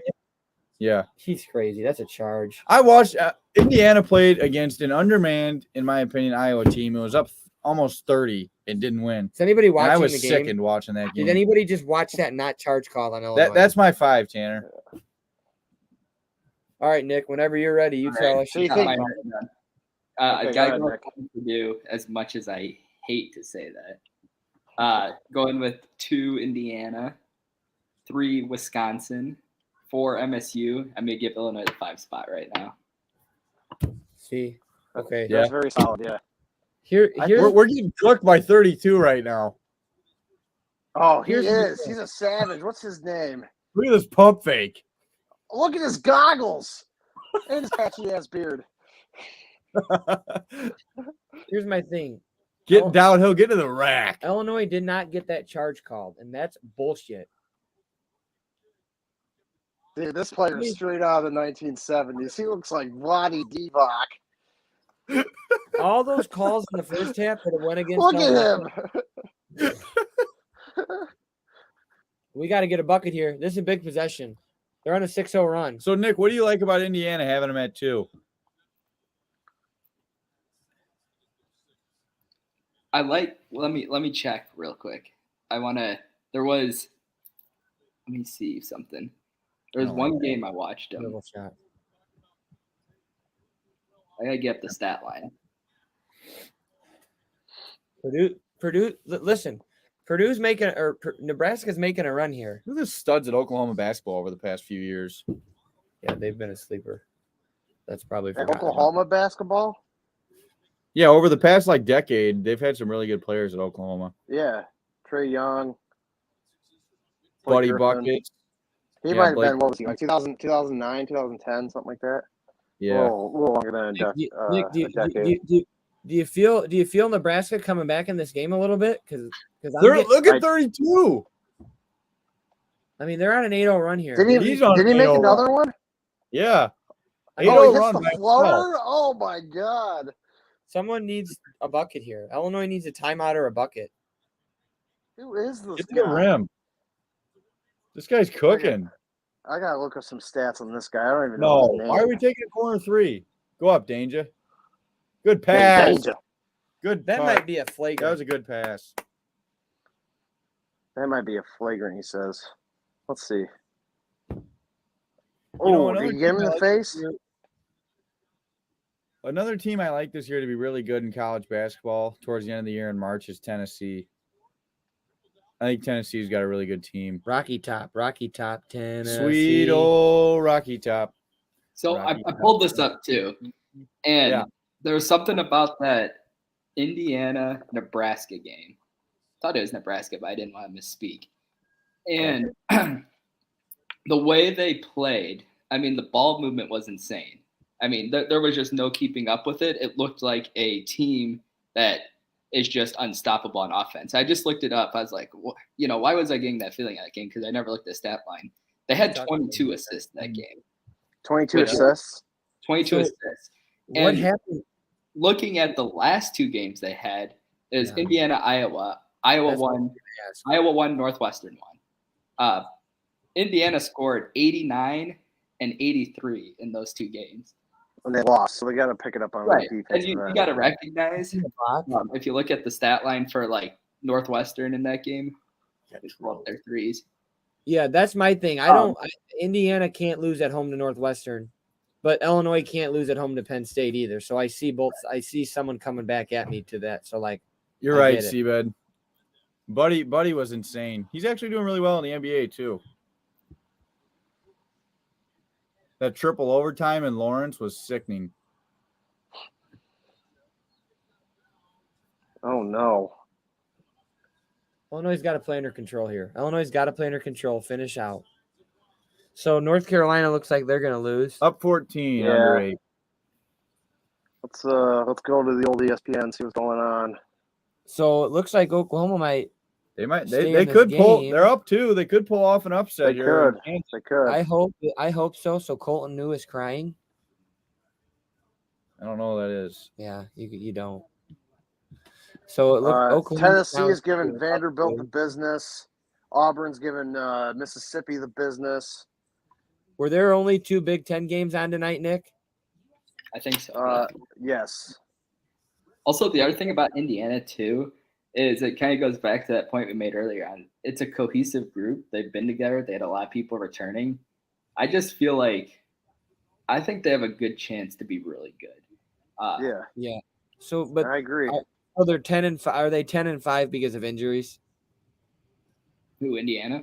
Yeah, because Indiana's got the same record as Illinois. They had 2 guys hurt, I believe. Yeah, I'm not even concerned about that though. I think the pieces are there to be, they've already shown in many instances that they can really work cohesively, especially if you think like the end of last year.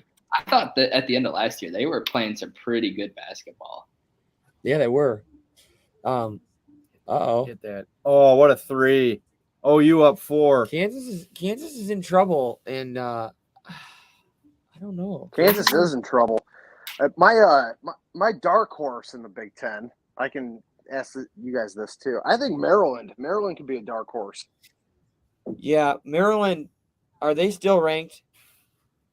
No. I think so. So they've fallen off since they beat Illinois. But they just did beat Ohio State, which knocked Ohio State out of the top 25. My dark horse, because dark horses normally don't happen. I'm going to say a team that Cole put on his – they got to make that layup, Cole. Northwestern really is a dark horse, maybe to finish in the top half this year. Top half. Yeah. You don't go into Assembly Hall and, like, go toe-to-toe with Indiana when you're Northwestern and, like, you're not projected to be good. Like, that might be one of the when we look back at this Big Ten season, that might be one of the biggest wins in the whole entire Big Ten season was Northwestern winning at Indiana by 1. Yeah, Christian's right. He's 100,000% right. Rutgers is one of the hardest environments to play in. We always lose there. A lot of teams. Oh my gosh, their home record is great. Look at who just drilled the 3. Dude, 32 is a savage. All right, I'm looking up his stats. Who is this guy? This is stupid. Dude, you'd be playing basketball like the Y. This would be the guy that'd be like the last pick, and he's just balling. Good take by Shannon Jr. Illinois just playing under control, just settling everything down. That's where I like that. They didn't settle for a 3. Here's the thing. What Shannon Jr. just did there, it wasn't that special, but he's the only one who's doing that right now. Yeah, there are guys on the floor that can do that. So when you get that ball movement going, you don't know who's going to the rim. Are you fucking kidding me? That needs to be I'm sorry, but that's a bull crap call, and Brad needs to get on them. You guys watch this. They just called Dane Danger for an offensive foul. Number 1, he reached at him. Well, he did. He did it, but there's a reach in before that. There was a reach in. Dude, he hooked him really bad. Did you see the reach in before the hook? That hook was as bad as me on hardcore's blacktop. Tanner, those were some battles. Those were some battles. We got some like fist fights over that. Anyway, I looked up 32 on Nebraska. His name is Wilhelm Brendan Bach. Big old German from California. Let's see. He averages 13 minutes a game, 42% shooting from the field, 22 from three. Of course, there's always a player that doesn't shoot good and shoots good versus Illinois. It's the same with the Bulls. Every time the Bulls play somebody pops off for 40, and they don't even score 20 every game. He averages 4 a game. He's got 10. 2015 Daniel Murphy. Oh God! Sometimes I have nightmares during the summer when Cubs baseball time. Daniel Murphy hits one to right center field, and it is gone, and the Cubs are down 7-2, and I'm sick. Yeah, man, that guy wasn't even good. That's the whole thing. There we go. Here we go again with the careless ball. What a block! Oh God, they're falling apart. North Carolina making a run. Are they? Down 5 with 7 minutes left. How about Iowa State beating Texas Tech by 34? Texas Tech's a pretty solid team, I think. My thing is Myers beat. Just give that up. That was a nasty block by Coleman, though. I do have to give him that. Illinois got to they got to keep their composure. Seabed's comment on Daniel Murphy. I agree. Come on, we 14-4 scoring run, and now we got their little. Look at the Cornhuskers. The fans are getting up. Down 10, 6 minutes left. This is gonna be a nail biter. Oh, terrible pass by Hawkins. Of course, that's what he does. Oh my God. Yeah, you gotta start talking shit about him, and then he'll start playing good. What are the live odds right now? I don't know. We live in Illinois. We can't look at them. Tanner, what are the live odds? I can't check him easily. I can check them. Nick, check him. What's the live odds? I'm looking. Nick, I might have to play some little action for me on the Illini. Oh, come on. I gotta update my app.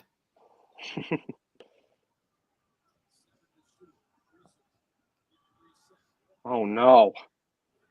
It's good defensive possession by Illinois. It is. It's a fantastic. God, that was huge.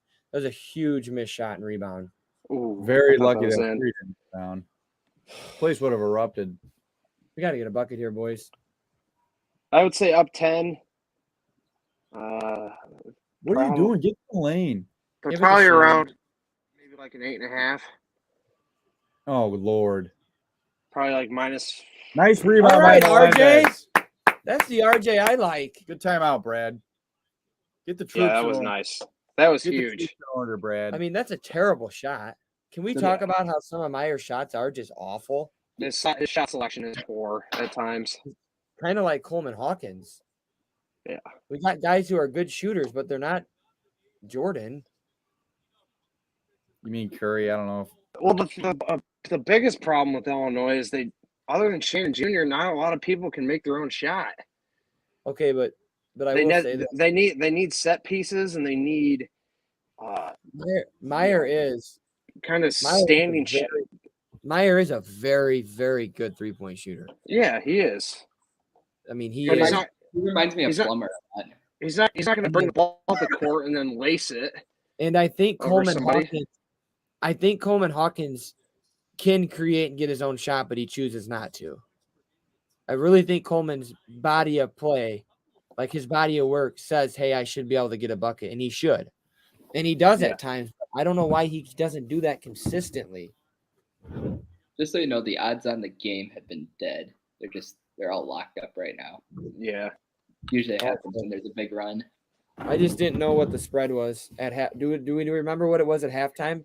Oh, good steal by Shannon Jr. Let's go, baby! Slam it all. The joke is on you guys now. Now I have the live betting scores that's coming in before you. Oh no. He does, absolutely. Those come in so quick, it's ridiculous. Yeah, they have to. They have to, or they get ran. By by Ice-T specifically. Illinois got to stop fouling. Illinois has got to stop fouling. Yeah, I mean, I think that's the only way they can get back in this game is if they have empty possessions and they foul on stupid shit. I don't understand it. Like, fouls are 9-5. Like, come on now. Isaac Gassman at the line for Nebraska. Illinois needs a run clock. Cole, I like that little joke. Those were some battles back in the day. Who? Those were some battles. Isaac Gassman and JJ and who was the other guy? No, Gassman was our age. Gassman was who? All right, who was before Gassman? That went at it with JJ, and he went and played somewhere in Bloomington. I think it's some private school. Wesleyan. I mean, he went and played at Wesleyan. Are you talking about John Carroll? Yes. Yeah. Yeah, he was good. He was really good. Let's talk about you guys. We got to watch some good basketball in our high school years, Tanner. Yeah, we did. Two great teams. While we're on the subject here, I go back to this a lot. Don't get me wrong, JJ's. Let's go, baby. Best shot by Epps. JJ's like the best player in Streeter High School basketball history, no question about it. Absolutely. But I personally think your guys' senior year team would beat JJ's team. I think so too. Yes. The only I don't even think it'd be that close. I just like JJ's gonna get his probably 25. They're gonna have 1 through 5. Maybe I'm a little biased, but our senior year, we were really good. Yeah, we were really good because we had a good 1 through 5. Yeah. Whereas JJ's team didn't really have a good 1 through 5. I mean, we was a bucket. Now the Illini are hot. He's in his bag. Now the Illini are hot and they've got control. That was good. I think I feel a victory. Back to the Streeter High School talk. Well, no shit, Jake. They're up 17 with 3 minutes left. Well, Tanner, you know what? 25 and 11. Nice double for Shannon tonight. But yeah, that is fantastic. You guys in senior year, they should have won sectionals, man. Yes. Nah. They should have at least won that first game. Can we talk about OU? I don't know. That team was the number 2 team in the country on the road. You start getting into the 3A sectionals, you start playing some dogs. Yeah, but I don't. That 2015 team was the best team I've seen at Streeter. Oh yeah, I would agree. Look at the ball movement by the boys. Oh, it's been. We was an absolute bucket. Max was a bucket. Oh, McAfee would just hound you. J Mac was great on the defensive end and rebounded. Houck always hit a clutch 3 and rebounded. Brandon played his role. He was a great defender. Yep. Great at passing. He would drop a quiet 8. No one would really like. Look at the steals. A quiet 8 points in high school basketball games a lot. 72 to 20. When he had 4 or 5 assists. Coleman, a little gypsy do for Coleman. It looks like the Illini have avoided disaster. They played the way that we expected this team to play tonight and beat teams that they expected to win against. So hopefully we see more of this going forward. Here's what I'm gonna say: the Missouri loss doesn't look that bad now because Missouri's great. Missouri is good, and it's a well-coached team, very well-coached team. Now, did Illinois play like shit, and should they have not have lost by 35? Absolutely, but losing to Missouri was not like. It's not that bad of a loss. Another loss that's not that bad is who else? The Penn State loss is kind of bad because you're coming off of such a big win. The Penn State loss was bad. The Northwestern loss. We watched that game, Haka. What do you think about the Northwestern loss? I don't know if it's that bad. I mean, they go on the road and they win at Indiana. I thought Northwestern looked really good the other night. What do you think, Nick? I think Northwestern's better than anyone thought they'd be this year. I don't think and this really goes back to I mean, you're really not going to know until we get some more Big Ten play in because like every year, the same thing happens at the beginning of the year. All these teams play each other. There's all these huge upsets and everyone's like, oh, how is this even possible? And then at the end of the year, if you go back and revisit those games, you're like, oh, a higher ranked team beat an unranked team. I'm not saying that Northwestern's going to be ranked and Illinois is going to be unranked, but they got to find where these teams are at, and I just don't think it's there yet. I mean, it isn't there yet. Well, now CBED brings up a phenomenal point. So let's see it. Where's it at? So Ryan Nagel was a great defender, and Brock was a great shooter. Yeah, and JJ's a phenomenal player, and Houck would have to guard his brother. Well, no, Josh, that senior year team, Josh didn't really get minutes that many. That's true. What about Scudder? It was mostly Wes Hall and Teague Scudder, and my argument back to CBED would be our 2015 team just had too many options offensively. You had Max, you had J-Mac was making bunnies every game, all game. Well, but if he missed the bunny, he had like 8 more attempts because he got every rebound afterwards. But J-Mac got those bunnies because William was able to create and get to the lane, which caused the double, and then J-Mac was wide open all the time. And I don't know how you match up against that 2012 team. Do you have? I mean, who do you have guard JJ? I mean, if you can keep JJ under 30, I like your chances to win. But who was our starting 5 again? It was Max, Brandon, at the 1, Brandon at the 2, Max at the 3, J-Mac at the 4, even though Max could have easily been the 4, and Jake Houck at the 5. I just think and Max would be too much for JJ and Brock. That's my opinion. I think and Max are too much for JJ and Brock. I think yes, Brock was a fantastic shooter, but I think was a better shooter. He might have been. He flirted with the school record for threes on several games. It would absolutely be a good. I think it would be a good game. 100%. Yeah, it would be. It's not going to be a blowout, but yeah, it would if it's a best of 7, like it might be our team in 6. Yeah, JJ's going to get his. JJ is one of the greatest. Yeah, he's the best. He's the best Streeter High School basketball player ever. I thought JJ was going to the NBA when I was in 5th grade. Yeah, and he was so fun to watch. And we are not discrediting that team at all. Yeah, and they were good, and it was fun to watch. And Max is an excellent basketball player. I just offensively, defensively, he rebounds. Who guards Max? Who guards Max? I think they probably put Nagel on him, but I think Max absolutely tears him apart. Yeah, Nagel would. I mean, he'd be a tough defender, but I think Max would get his.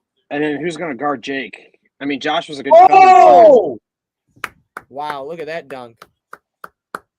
Look at this team going to win by 30. I think I'm catching up to you guys because I'm getting it before Tanner now and just barely. That was nasty. Scoring run. Way to end the game. Hardcore, play the fight song. Let's go. It's over. Let's solve right now, huh? Clap it up. Clap it up. Illinois.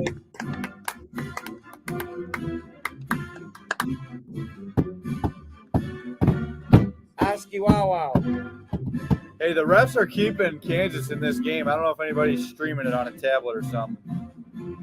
But they're keeping Kansas in this game. That might be a moving screen. They didn't call it. Swing it. Timeout. Timeout. The game on? ESPN. Nice. ESPN 2, 209. So Illinois ended the game on a 17-1 run. That's amazing. That's incredible. I mean, that's what you do. That's how you beat. I mean, they need to play like this every night, honestly. It was a complete game. That's the Illinois we thought we'd get all year. And that's, oh my God, they're up 8. Kansas is going to lose. They're in big trouble. If they hit this 3. Groves to the basket. Oh, they're up 10. I think it's over. I wouldn't say it's over. What's the score? Right, it's 71-61 Oklahoma with 5 minutes to go. Yeah, so I don't Kentucky lost the game. This is Kentucky's worst team that Calipari's ever had. They're terrible. Yeah. Well, really quick here, let's take away some positives from the Illinois game. Nick, you go ahead. It's good to see that they can overcome adversity. That was a good place where they were getting their ass handed to them, and to see them be able to come out of the gate and actually finish the game. I like that a lot because I'd much rather see them finish the game strong than to die off. So even if they were up 30 and, if they would have just kept that decline going, even if they win by 15, I like this way better just to know that, whatever they can get to click, that, as long as there's that second gear in you. Yeah. You shouldn't have to use it. You should just be, out there, but that's college basketball. I mean, you really have to make it count when it needs to count. I just think that was very, very well said. My mind kind of went there too. My biggest takeaway was the amount of turnovers. They played a very, very complete defensive game, and that's good to see. Even though Nebraska doesn't have a top-rated offense or anything like that, they held them to 50 points, and that's impressive in 40 minutes. So I think they played a complete game defensively on the road. I liked how Illinois had an answer. It seemed like Illinois had an answer every time Nebraska went on a run. Yeah. Which that's big because in other games, Illinois didn't have answers. I mean, there were games where we let teams go on a 12-0, 14-0 run, and it's like, well, how the hell do you win that game? Mm-hmm. So Illinois had an answer. Illinois also dove on the floor for how many loose balls? I mean, they were ready to this is Brad. That's how Brad Underwood coaches. Like, you get on the floor. Like, you're going to make the play. Yeah. That's probably a foul. He was out of bounds. Ooh. Oklahoma's got to get these loose balls.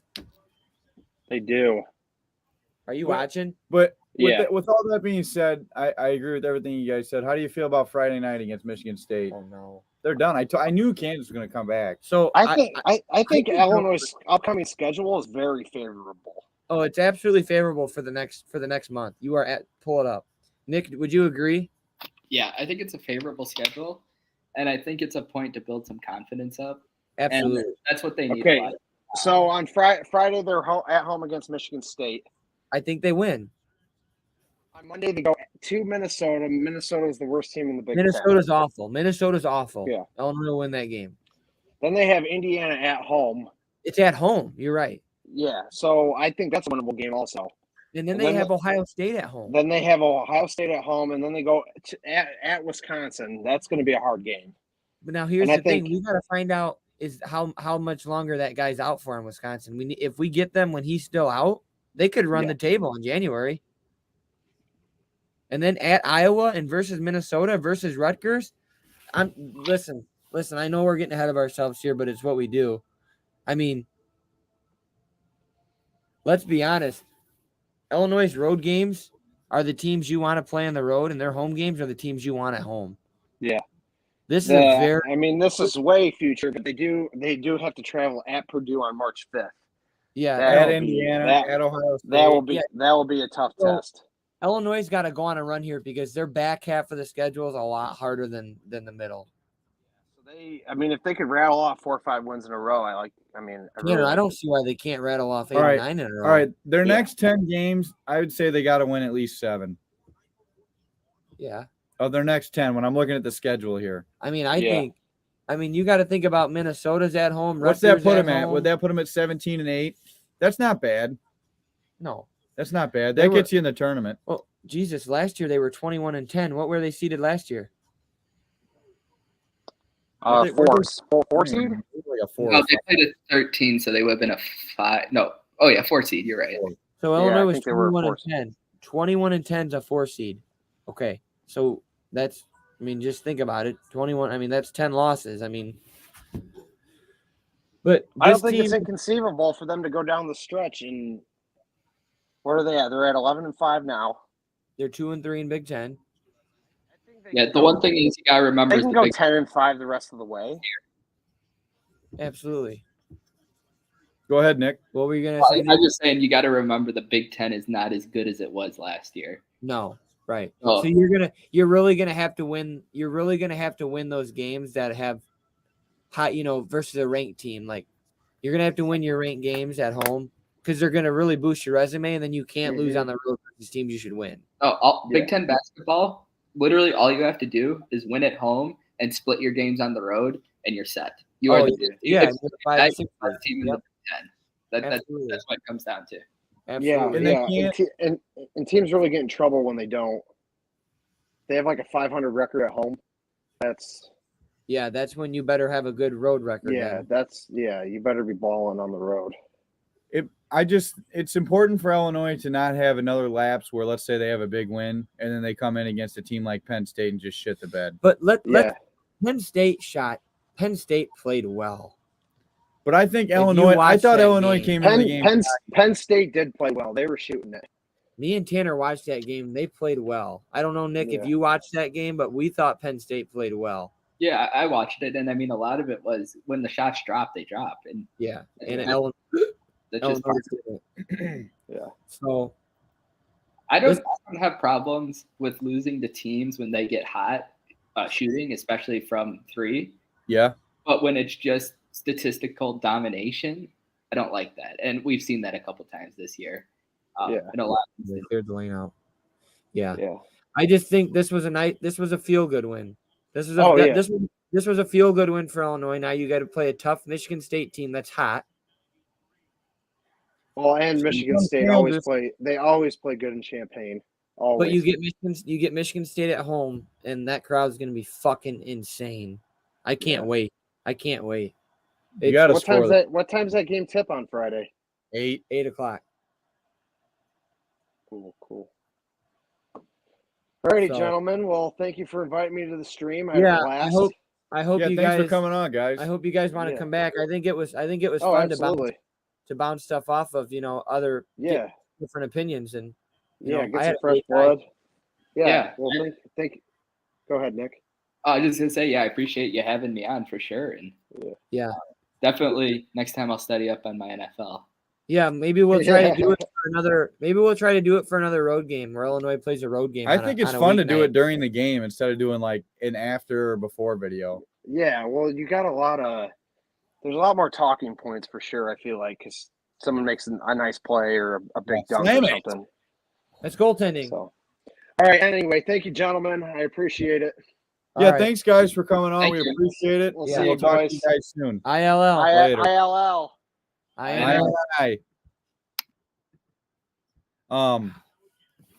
Really quick here. Thanks to everybody who came on and joined tonight. We had a great time. I think at one point we had maybe 20 people on for about 10 or 15 minutes. Yeah, that was really good for us. So thanks for everybody who came on tonight. Hopefully, this is big. We can do it again. I'd like to do it again. I think it was a lot of fun. I think we should have done it more during the NFL season too. It would have been really interesting. I think what helps is we did it like everyone that was in here likes Illinois basketball. Mm-hmm. Like it was big to do it versus like Illinois. Like I just thought that drew a lot of people in.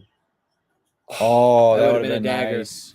But last thing I want to end it on is we weren't live yet when we talked about it before, but thoughts and prayers to DeMar Hamlin and his family, and we're very glad to hear that he's doing well. Absolutely. So hopefully he continues to progress and get better.